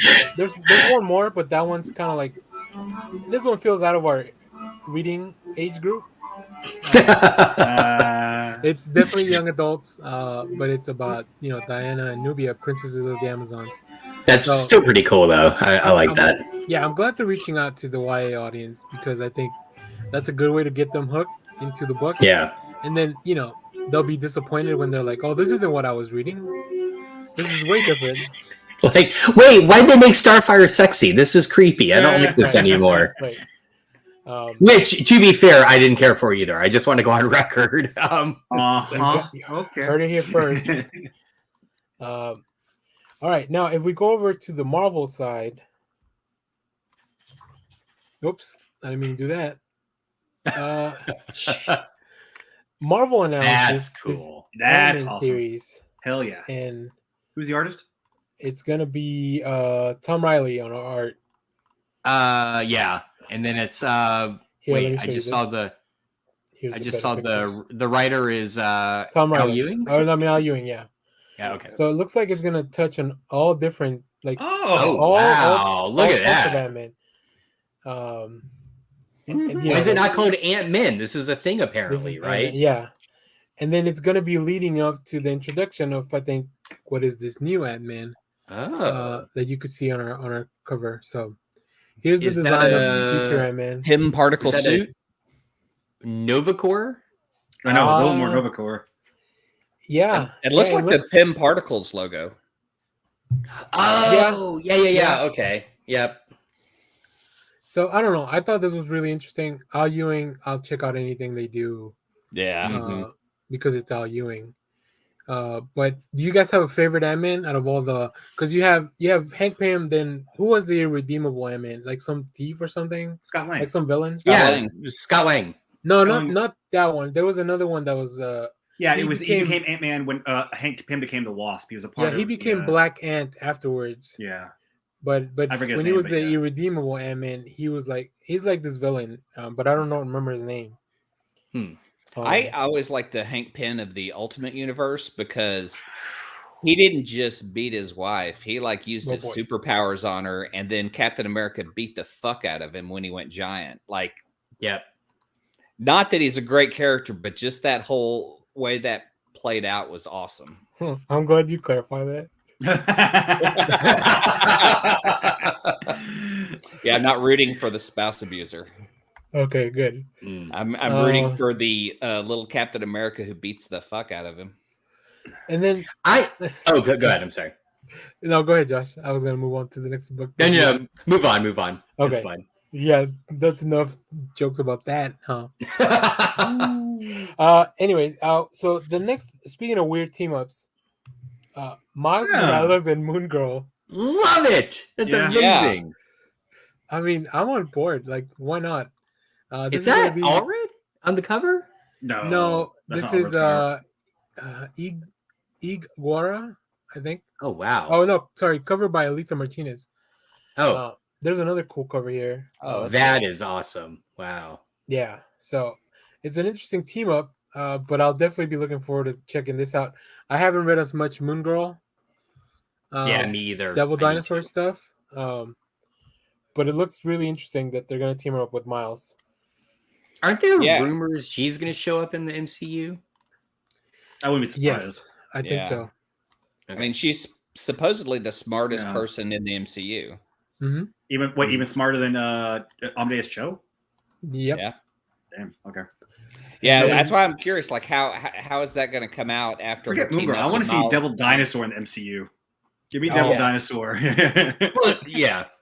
Get that both. I mean, come on. What the hell show would have Devil Dinosaur show up in it? What if? I don't think it's going to be a show. Well, I don't know. I don't know, to be honest with you. Hey, it could be a Multiverse of Madness. Oh shit! If we saw a dinosaur in Multiverse of Yeah. Madness, Well, no. what's the most obscure thing you think we'll see in Latest- Multiverse of Madness? Latest possible rumor is that Chris Evans is going to show back up as the Human Torch in Multiverse of Madness. That was my theory. No, but it's been on some of the news sites that there's been like Really? Yeah. I'm so smart. Again, I'm rumors. the smartest person in the MCU. This is how rumors start. Somebody heard our podcast last week, and then they ran with the story, and now a bunch of people picked it up, and then we heard it again. Yeah, so we're just being fed our own rumors that we started last week. Yep. I'm totally in agreement. Yeah, We're in news full cycle. circle of rumors we've created. And then we have here Jed Mckay. I don't know if this is a character that have been around before. Iron Cat, which is going to be Black Cat in an Iron Man type of suit. I've never heard of Iron Cat. But it's Jed Mckay, so like I'm willing to check it out. It's because Black Cat in an Iron Man suit. That's all it is. It's just them teaming up. Yeah, but Jed McKay's been doing Black Cat and Moon Knight, and those series Or- have been really good. Or unless this is a multiverse where basically Iron Man and Black Cat have hooked up and that's their daughter. Oh, maybe. I mean, come on, Yeah. Catwoman and Batman is with Huntress. I mean, maybe Yeah. we have Iron Cat. So we had some cool covers, and I love the Yeah. made up Figures. collectible figures. That's clearly Black Cat's head, so I don't think it's their daughter. That's true. Although Huntress looks a lot like her mother sometimes. So there was one more thing about the chameleon, but I think that's just news. Although I did hear that he might be in the movie. That's in what I the heard. Craven too. the Hunter movie. Yeah. That would make they're half brothers, so it would make sense. Yeah, and then they're still doing that. Sony So- is so weird. Russell Crowe's slated to play Craven Senior. Okay. I can And see then that. they've said Chameleon, and then also I guess we need a Craven Junior. Although they look a lot alike in the comics, it's hard to tell who the senior and the junior is, other than the long hair.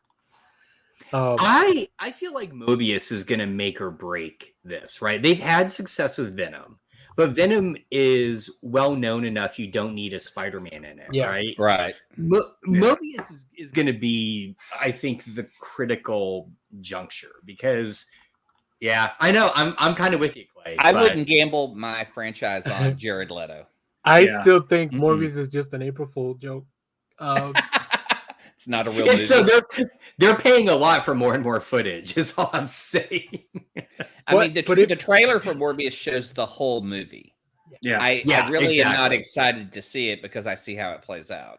But if Right. they can use Morbius to bring back one of the Spider-Man, like Andrew Garfield or something, like in a multiverse type of way, I'm all in. Do that at they saw how success. I No Way think Home is still in theaters, making like $7 million a week. So people like that movie. Yeah, they do. Except here's one thing, and I think this is where Sony's backing themselves into a corner. Everyone here has seen No Way Home? Nope. Clay, you still haven't yet. You guys haven't yet. Okay. I know everything. Don't worry about it. But I mean, Well, I just that the first end credit scene very clearly setting up bringing a character that's been in the Sonyverse into the MCU, yeah, right? I think it's pretty much noted who that is. But I mean, I'll say yeah, there you go. Thank you. We used it. But they did it. Yeah, they did. But I just mention it because what that to me implies is Sony wants its cake and wants to eat it too, right? I mean, so Jared Leto fans want the Morbius. So why? The hard ones what it wants, Clay. We can't. Daniel got his Zack Snyder cut. Let people have their Morbius. Yeah, Clay. Have your Morbius, but I just don't see the appeal of Jared Leto in that role at all. Oh, well. Here, let me get rid of this bot. Is that what that was? I wondered. All right. Yeah, that was a bot. We're doing it big if we getting bots in the chat. Look, it'll be even if it's just me and Austin watching that Jared Leto movie. Watch it end up being decent. I mean, I just I just want to see y'all marathon My So-Called Life because y'all love Jared Leto so much that he's kind of my so-called life. It's Leto. Yeah, because he doesn't do much. He just stands there and kind of broods and looks cool and hangs out at his locker. He still does it better than the guy that played James in Twin Peaks, who I hate in the original series, but is fantastic in the return. So go figure. All right. Anyway, we're getting back on topic. God, we're just fighting about Jared Leto. Come on. Yeah, that's true. What is more on topic than that? We did get some really cool announcements. I don't know how much Valiant stuff you guys read, if any at all. I tried when Andy Diggle did his run on Shadow Man, and I just could not get into it. Okay. Well, Cullen Bunn's now writing Shadow Man, and I'm actually really enjoying it. I'm a big fan of Cullen Bunn. And it's all kind of leading to this Book of Shadows book that he's going to do. So they announced 3 big books for Valiant. The first one, Book of Shadows. Then we have this super sick Bloodshot Unleashed. Awesome cover. I love it. That was cool. It was one of the things that I enjoyed about the movie, that scene where Vin Diesel is just getting shot and like the bullets are going right through him and he just kind of keeps going. Kind of the same here. Which I think Valiant smart putting, some of their big stock in like characters that people like, right? Yeah. And then we have this sick Exo Manowar that's gonna have Michael Conrad and Liam Sharp on art, written by Becky Cloonan. That's cool. Yeah, Liam this is Sharp, man. Liam Sharp Awesome. preview. Oh my god. Wow. He looks intense. So these books will come out throughout the year, but I did a full video on Valiant and what they're calling the Year of Valiant. But yeah, I don't know if you guys had it, like, have you guys read any other Valiant stuff that you could think of? I mean, not the new stuff, but of those three, I may give Exo Manowar a shot. Yeah, that's a good place to start. Even though it sounds like some sort of like rash cream. But it's Liam Sharp, man. His art. Yeah. I got his Kickstarter book. So when that comes in, I'll show it on the show because I love his art. He's done Man Thing. It's either so like creepy or beautiful or a mesh of both. And that's kind of what I'm intrigued by that particular interpretation of Exo Manowar. It's like, are they going to double down on like the body horror of the suit, or like what approach are they taking? Because I mean, the comic when Valiant got it, back in the late 80s was very kind of hard sci-fi. I mean, it kind of played off the key comics. So I just don't know who can run this company better than Jim Shooter did back in the day. Because he hyped that stuff more than anyone. Like he hyped it and made that stuff where people wanted to read it. And now it just seems like Valiant's just throwing creators on books and there's no real, like, I just don't get into any other books. They just don't. Yeah, unfortunately, DMG, who's the corporation that bought Valiant, they are not making the best of decisions, but I think the people working on the comic side, they're trying definitely their hardest to put out good stuff. We had a quick comment here. Love and Vin Diesel Bloodshot in the same sentence. Yeah, that one's, I know it's a rare sentence, but that one scene that's pretty good. I love Vin Diesel, but have not seen Bloodshot. Yeah. Oh, that's interesting. Maybe you should. Maybe closer to the book you should, and we'll talk about that movie. Hey, that's not a bad idea. Yeah. Hey, if it can get another Vin Diesel movie, I'm always in. That's right. Next week we're gonna watch this little thing from Boom Comics before we talk about their stuff. It's a little sizzle reel they put together. It's like 2 minutes, and I think you guys let me know what looks cool and what kind of jumps out at you. And if you can hear it, can you hear it? Yeah.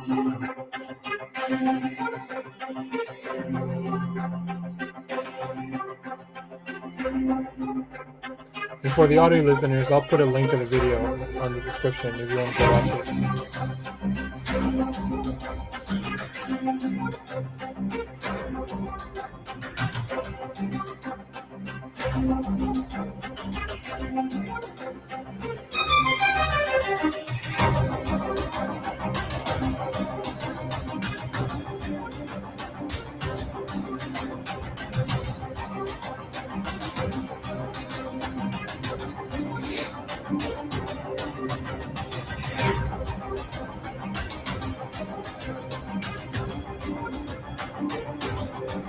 Oh, that looks cool. Yeah. This is what I'm Urban Barbarian. Oh, Stephanie Phillips. And I love Fence too. Oh wow.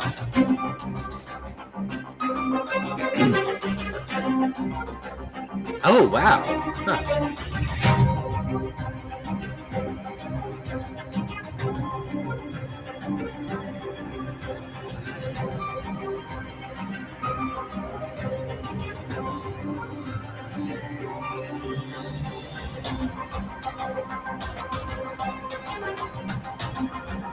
It's interesting to see how many properties they actually work with. Yeah, I know. And then the talent behind all this stuff too. But R.L. Stein, like, Maybe they put him on something that he could He's- use properly. He's doing it's a series that's also on Disney Plus.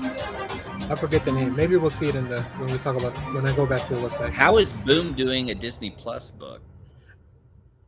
You know, yeah, I don't know. I don't know, Clay.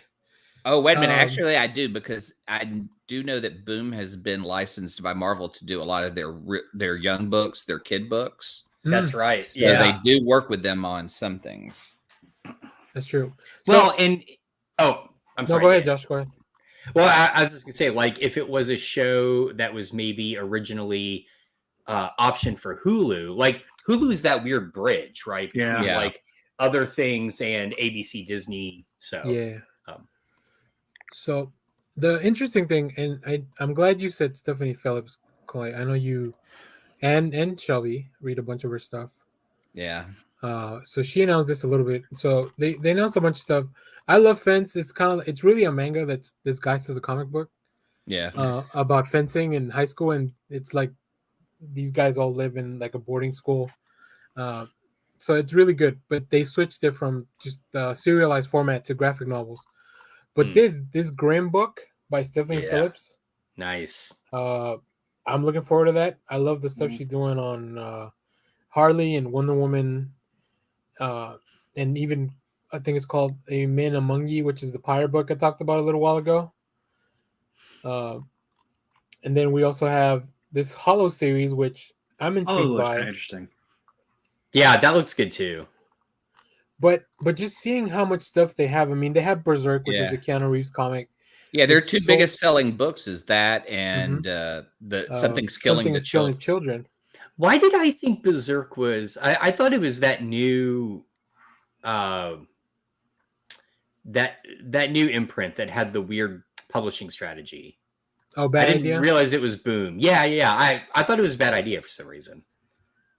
No, Oh. it was from here. So Okay.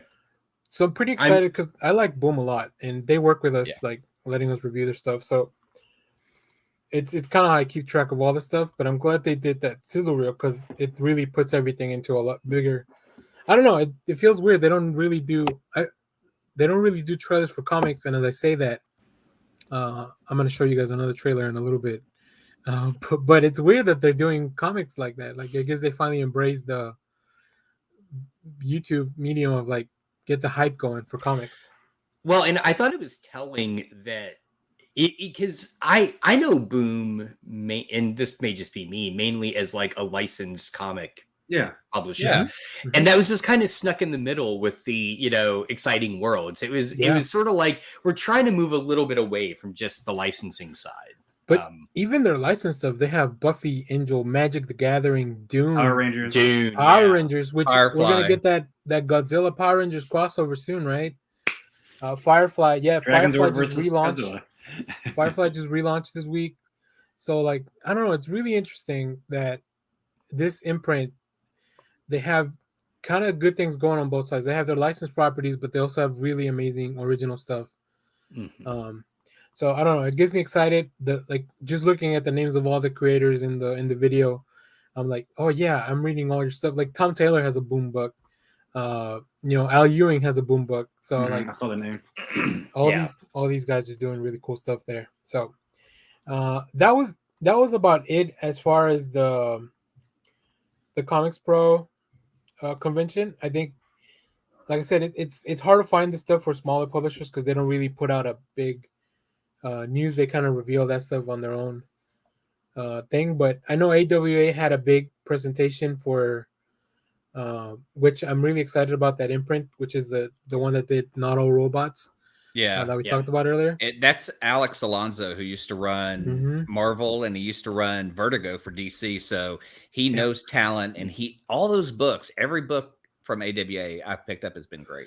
They are also a production company, I think, or a studio. So I can see how they're maybe the imprint, to be a little cynical, it's definitely an IP farm where like, yeah, we'll make this comic and then maybe we can turn it into a TV, we can sell it as a TV show or a movie to all these streaming services that just they're starved for content. They need content. But I think if that's one way to get people to read comics, I'm all for it. Because that should be the goal. That's our goal here, to get you guys to read comics and hopefully talk more about them and normalize reading comics, I guess, in some kind of sense. Yeah, it's not just about the movies. Right. No. Right. No. So It's about gorilla women in bikinis. That's right. Yes, as it's always been. Oh my god. I mean, Shelley found some Planet of the Apes books from the 90s, and this is my favorite cover. That is honestly the most 90s nice cover I could possibly think of. Wait, so are all gorillas not have fur in, like, I don't know. They have tiny fur on their legs if you look closely. It's like, yeah. What is that guy look like under the suit? I'm looking a little too closely. I'm very, very uncomfortable right now. Yeah, the audio listeners are lucky they can't see that cover. It was hard in the 90s. Walking into a comic shop, it was just bikini clad women everywhere. And chromium covers. So they literally blinded you. Oh man, you guys make it sound really cool. No, please don't take that away from this. Cheesecake and chromium. Way to go, Josh. It was too much. It was too much. Let me tell you. I don't know if there's such a thing as too much cheesecake. There is. Especially if you're the person in the store recommending the most obscure Vertigo book possible, and you're trying to make it open to people of every gender. Yeah, that's true. So hey, look, everyone should get their own kind of cheesecake, whatever you're into. That's what should be on covers. That's true. Yeah. There's many flavors of cheesecake, Josh. There are. I'm not trying to limit any kind of cheesecake, let me tell you. And please, this is why there should be a law in Australia that Hemsworth cannot wear shirts. I'm just saying. So oh man, yeah. Somebody's listening to this out of context because they don't really know, and they're like, "Yeah, they talked about cheesecake for like 10 minutes. It's so weird." Oh my god! So that was our main coverage of the Comics Pro Retailer. Of course, we always stay up to, because we talk about the stuff we read all the time. We'll cover some of this stuff in the future. As long as we keep working with these publishers, hopefully we'll still get reviews and stuff. Except Marvel. So wish I could fist them. I'd sure like to fist him. From cheesecake to fisting. Him being Marvel. That's the title of this episode, From Cheesecake to Fisting. All right. Hopefully I'll remember that. Now, before we go into the next thing, let me cleanse our palate. The hell are you supposed to be?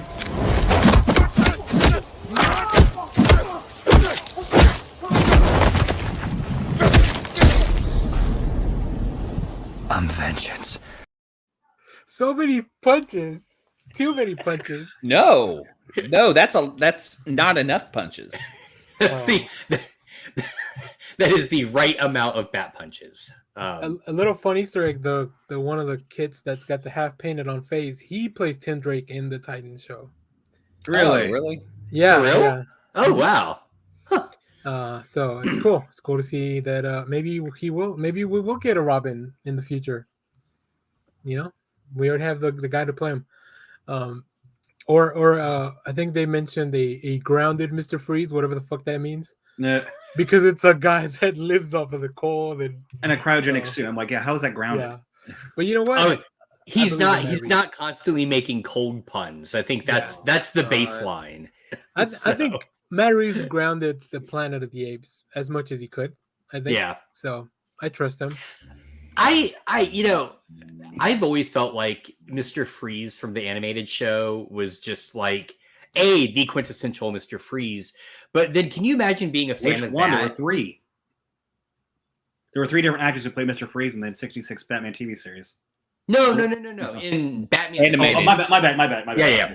But can you imagine being a fan of that and then going to go see the Schwarzenegger version? Oh God, it's like someone farted in your mouth. It's just bad. So, that's the worst way to lose the fart game. And we now have no viewers. All right. Oh my god. Now, And I'm kicked off the show. yeah. Cheesecake Never- to farting in the mouth. Oh. You guys know I enjoy showing you stuff you don't want to see. I love it. So we're gonna watch this really briefly. We're gonna watch this trailer for it's called Destiny of X trailer, which is the next X-Men stuff. So I want to There's I- more. I This know is why you we guys don't know. review Marvel, because we all just go, fuck. No. Don't listen to them, Marvel. I'll read it all. Hang on. Is it actually called Destiny of X or is it Destiny of 10? Because I'm So getting this really is fucking the- sick of the use of that.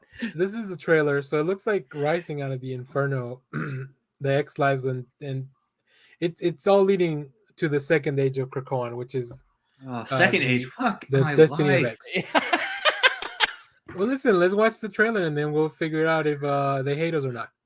So let's watch this real quick. I know we're running long, but we'll go to recommendations right after this. But I just want to show you guys this. I haven't seen it either, so I don't know what to expect. Oh, all right. I do like so- the callback here to Yeah, the- it's you know. Hotspox Yeah. callback, but different people. All right, here we go.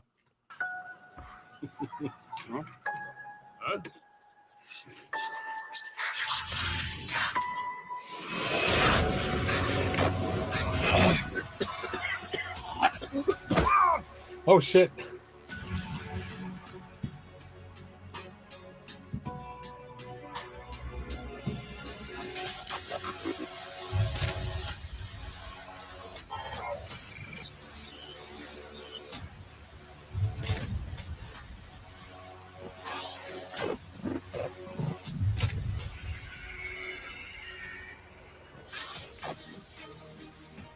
Oh, I'm so hyped for this one.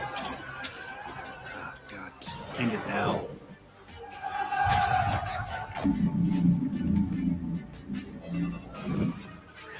Yes.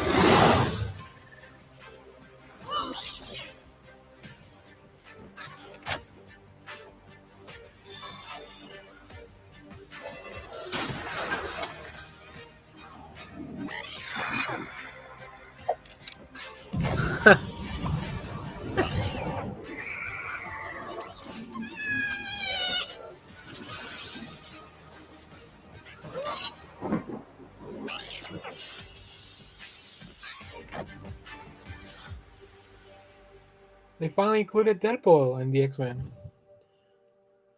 Al Ewing. Yeah, he's working on everything.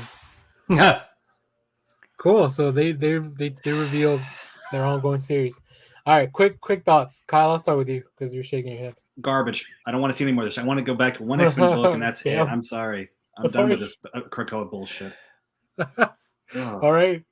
So Kyle's not gonna be reading the X-Men. I mean, maybe one or two of those books I might have, like the Legion of X with Nightcrawler and Juggernaut, kind of looked Yeah. a little bit interesting. But other than that, I'm done with. I tried reading some of these books and they're so full of themselves. You know, we talk I about think Batman it's- problem with DC. I think there's a It's X-Men there's an amount of yeah, Did- X-Men's did gotten you- too convoluted. Did you see Jonathan Hickman's name in there at all? Nope. No, of course not. He's Well, off. I mean, he's gone. So yeah, he's taking a break. He stepped back. Yeah, but he was very when you clear. have somebody who created this universe and now it's Yeah. handed off to a bunch of different people that may not have the same idea or concept, it just seems like if it's not run by the right editor, and again, I'm not going to buy any of these, but I love Jerry Duggan. I love him and Phil Noto doing stuff. There are people in there I want to buy their books, but Mhm. there are Let me so many refer- fucking X-Men books. Let me say this: I'm not knocking the artists or writers who are going to be working on the books. I'm Oh, done no. with this. I'm done with this X-Men universe stuff. I don't want. It's too much. Like you asked Daniel if there was too much Batman out there. I'm like, no, Batman seems to still be wrangled into an area. The X-Men is just. I can't keep up with everything. Well, here's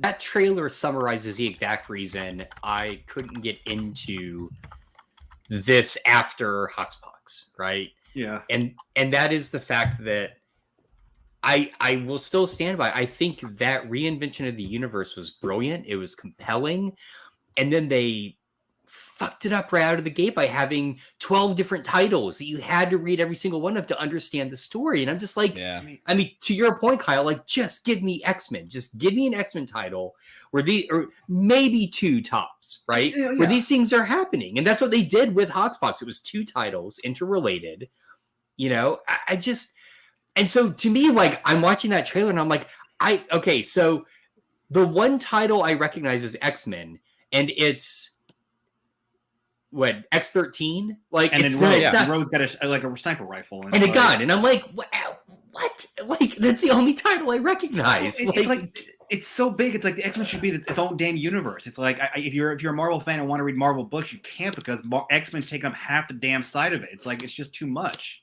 Yeah. Well, and I think that's, I mean, my impression is that's what Hickman was trying to do was reinvent and make a new X-Men universe. The problem is, if they had started that with just at most 6 titles, I could see getting into it, right? Right. They went double that. It was overkill. And then most of those, Daniel's loving this conversation, by the way. And then most of those titles ended after 12 issues, and there were other titles. And it's like, I'll be straight about what is happening? I have no interest in reading books with the villains working with the X-Men. I want the heroes, and that's just me. It's like, you know, I want them fighting the villains. You know, it just. I thought Krakoa was a brilliant idea. I bought into the concept. I was really fascinated. It was too much to keep up with. It didn't seem like they know where they want to go with it. It's just like, right. It's like you've got the X-Men Nation, but again, you had the X-Men Nation when you had Asteroid M in the Bay of San Francisco. You had the X-Men Nation, you know, numerous times in Genosha. You had, you know, but again, it's just I don't know. It's just too much for me to care about the X-Men universe anymore. I liked it when it was like, you know, back in the 80s and 90s when you had New Mutants, you had X-Factor, you had X-Men, and you had Excalibur. They were their own separate teams, but they were still they were still set in the X universe, and it was so small you could read the book and still enjoy it. Now it's just you got so many different things, and you're not even sure who's going to be on what team and what book by the next 3 weeks from there. It's like Kitty could be leading the Marauders this week, and next you see her guest starring in X Factor, the New Mutants, and then it's like, oh, she's on the X-Men team. It's like, wait, how does this all cross over? And why do I have to? And now the X-Men are on Mars. It's just like, no, I want a centralized location where the mutants are going to be focused, not trying to take over half the damn universe. I'm glad you brought that up, Kyle, because I can't wait till Jonathan Hickman comes back and the mutants from Morocco realize that they're like, oh, we are stronger than the mutants from Earth, and we're gonna fucking kill them all. And I think that's where this is all leading. Maybe. Why would they want to kill them all? Be a big crossover. Because they're better. They've even surpassed their. I think the Araco mutants feel like they could be the next step in evolution of the mutants from the mutants from Earth. There's always been kind of. Does Magneto lead them then? No. There's like an uneasy piece between the groups from Morocco that came from the other dimension, and the mutants from Earth. But I think right now, and they've had fights where Storm has to be the one that's like, you could try to kill me, but I am the ambassador in Mars, and you have to listen to what I'm saying. So there's a lot of seeds that they planted for that. I'm going to be straight up honest. I will be glad when this whole resurrection bullshit's done. At first, I thought it was interesting, but I'm tired of the X-Men. Oh, we can die and come back. It's like, no, I don't know. I'm not the audience they're trying to write for right now. Right. I want the oral history of how all this rolled out, because I feel like Hickman set up a really interesting. Yeah, no, Krakoa ain't done like this. Well, no. Sorry. Like a behind the scenes, right? I feel like Hickman set up a very fascinating, interesting reinvention of the mutants, and I want to know at what point, because I feel like Hickman wouldn't have made this call. I could be wrong. At what point did Marvel step in and go, man, this is really great. We need 12 titles off the gate. Oh God. Right?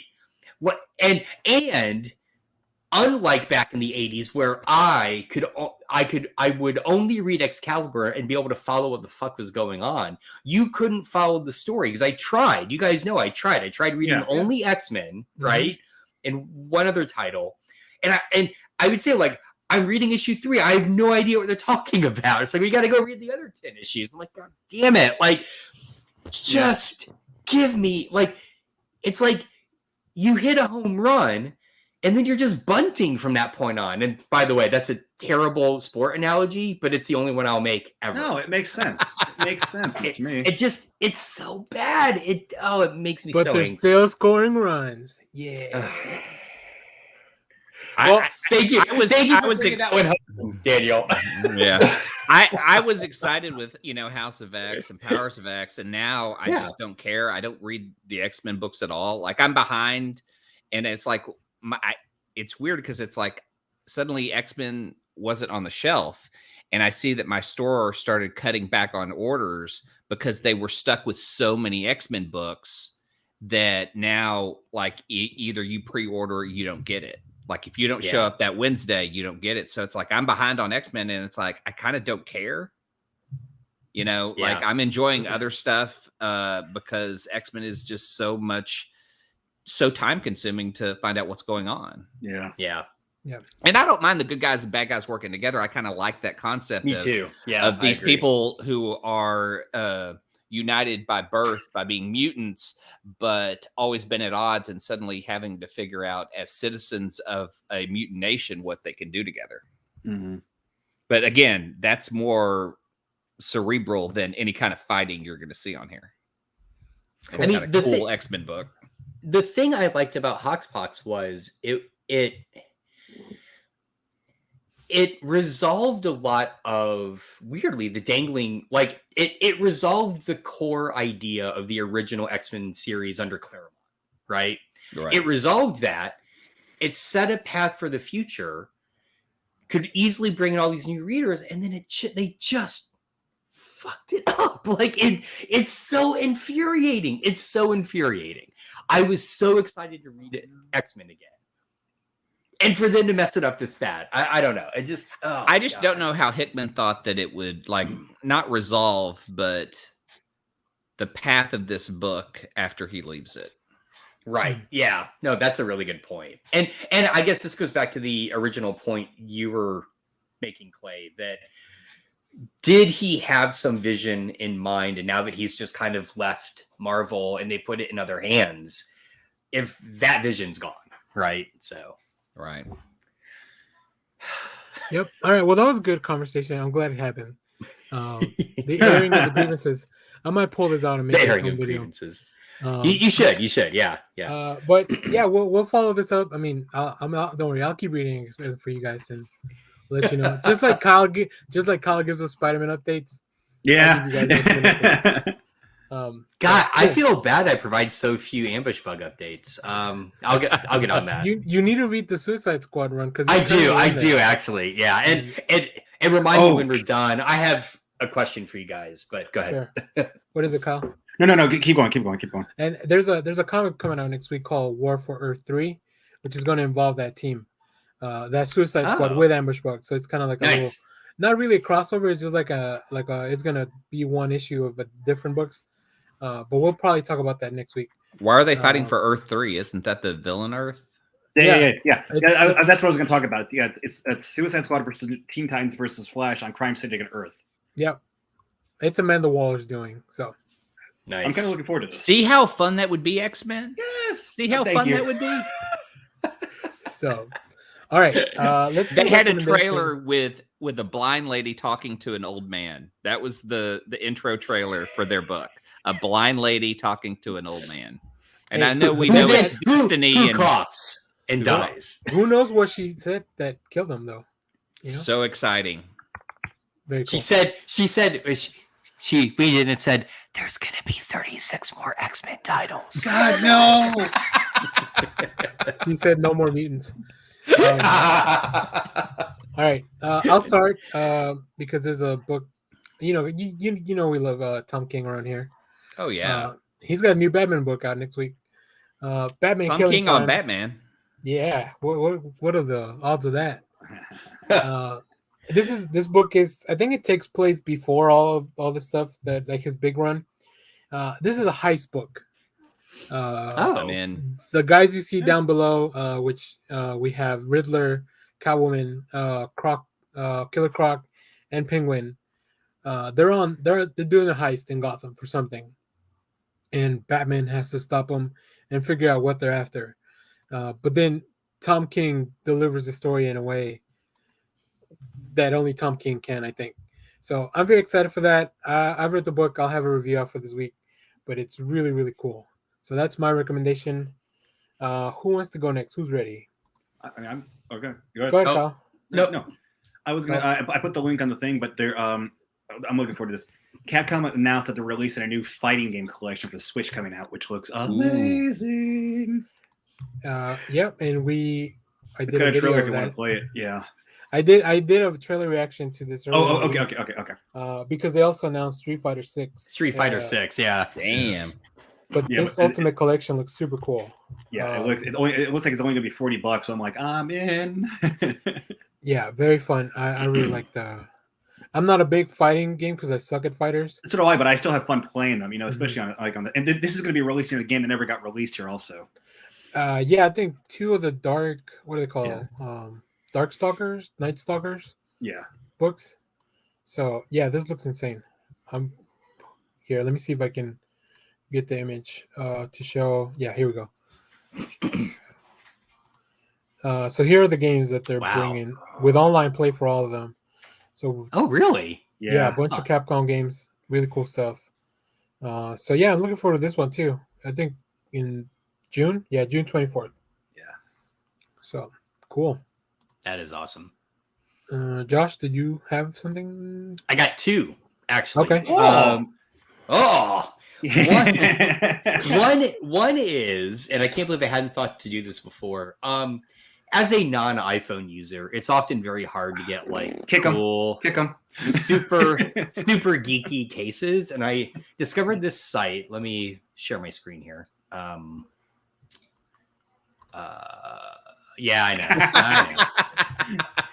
But I discovered this site called Headcase Designs, and they have official brands, and a bunch of them are things like, DC characters. I went a little nuts because this Valentine's Day code is still good. Buy 2, get 1 free.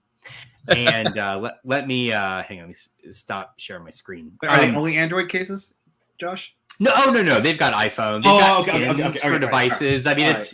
You should have started there. I know he's back in our good graces. Yeah. but so for instance, I ordered a Batman 66 case. Nice. I ordered a Golden Age Flash case. Nice. I got this Dungeons and Dragons case. You don't need to share it because everyone that matters has an iPhone. I know. And then and they were really cool. I had ordered a case, so they custom print these. And I'd ordered a case, and within like a week or two, it had started to like fall apart, and I was really kind of bummed. And then I went to their site and I realized, the time had passed. So I just emailed them and said, "Hey, I know too much time has passed, but I just wanted you to see this case. Like either I didn't cure correctly or whatever." The same day that these 3 new cases arrived, they sent me a replacement for free. Nice. So good. Doctor Who customer service. Yeah, Doctor Who. So anyway, these are all like official. These are the boxes they come in. Cool. License cases. So that's Go Ahead Case. Or that's their site actually. But the other one is more important, but also free. And that is there's an RPG developer I really like. Let me hang on. Trying to share my screen again. I'm starting to think that Josh has like a side deal with all these companies that he peddles. Look, I'm just saying, if Headcase wants to sponsor our podcast, that would be amazing. Please reach out to me or Daniel or Clay or Kyle. But no, there is an RPG designer I like a lot who does a line of RPGs called micro RPGs. And what's great about them is you can play them solo. They're very small books. Actually, the core rules you can get for free if you buy another book.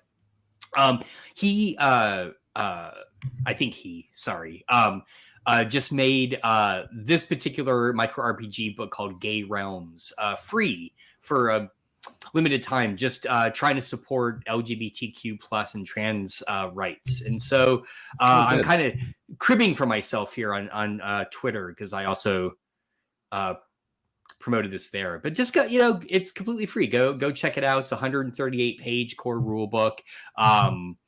very, very much open for any type of player, which is what any RPG should be. So anyway, that's my second recommendation. Cool. Yeah. All right, Clay.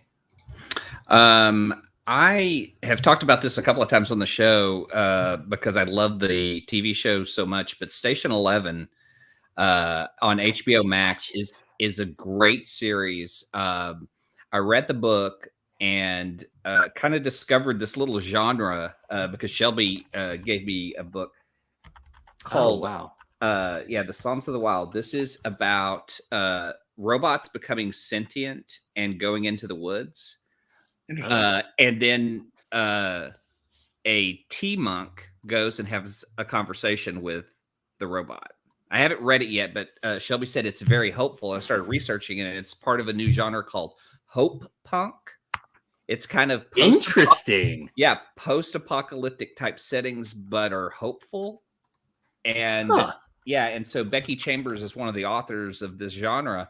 And so I'm going to check this book out, but Station 11 gives me that vibe. So if you dig post-apocalyptic, but it's a little too much, the Station 11 kind of holds on to the hope in its stories. It doesn't dwell on the negative and the bad stuff.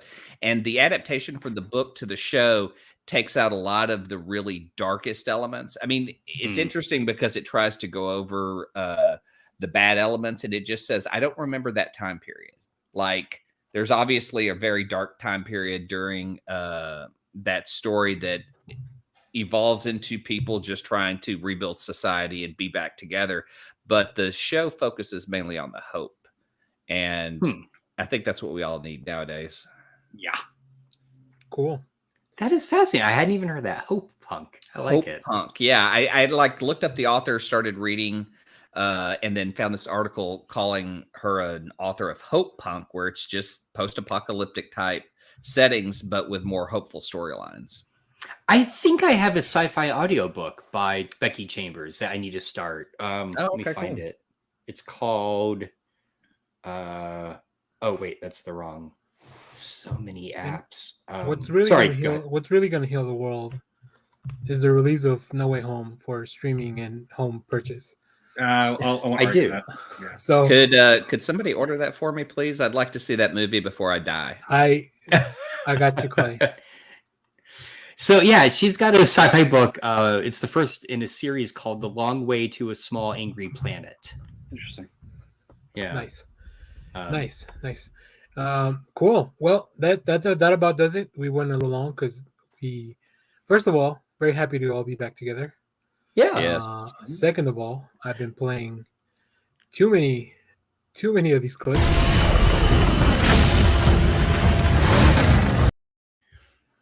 Next week, right? Yeah. The new Fast and Furious car? That's right. Batman, Fate of the Furious. Takes the mask off and it's actually Vin Diesel. So, look, luckily this one, we only had to wait 45 days for it to hit HBO Max. If you can't go to the theater. So that's it? Only 45 days? Only 45 days. Then it'll be good. I've been waiting for Spider-Man for a long fucking time. They took the whole 90 days, which is insane to me. But I mean, like I said, it's still making $7 million a week on theaters, so I can see why they wouldn't want to take it off of theaters. But you got to make it accessible, Sony. You got to make it accessible to your fans. Anyways, thank you guys. This was a lot of fun. Thanks for watching. Like we mentioned at the top of the show, take care of yourselves. Be nice to others. Yeah. You can log offline. You don't have to be online all day. As the kids call it, doom scrolling. Which is not as cool as you would think. Like, I would rather be just looking at Dr. Doom pictures. Do you think that's what he does on Facebook? It's doom scrolling. Yeah, or maybe Doom Guy from the Doom games. For the Doom games, yeah. There's so many other better Doom scrollings. The more you Doom scroll with the Doom Guy from Doom, the more his face looks pained, like when he gets hurt. So, yes, I should. I feel like that's a meme I should make. I'll get on that. If you can, we'll throw it up here. If you have some video of Doom Guy, I'll put anything that's 5 seconds or shorter on here. And he's punching people out. So there it is. He's more of a shooty, stabby guy. Yeah. Well, stay tuned. We have more comic reviews, TV recaps. I'll make a video for this week, Superman and Lois. I haven't watched it yet, but I'll make a review video for that. So stay tuned for that. We'll have regular videos coming back next week or starting today probably. I'll try to upload the X-Men stuff maybe later today so you guys can listen to these guys hit on the X-Men while I just do a little dance on the side. The look on your face was priceless. Well, send that to Marvel and ask them if we can get early releases of their X-Men. We'll call it, be like, you know these guys, I'm the one that makes the review videos. We'll call it the Krakoa slide. Anyways, the Krakoa slide. Cool. All right, everybody, take it easy. Take care. And let's get out of Let's here. ride. Thanks everyone for watching. Twitter loves you. Oh yeah. Clay. Hell, Bebo. Josh. Simon Center, get the fuck out.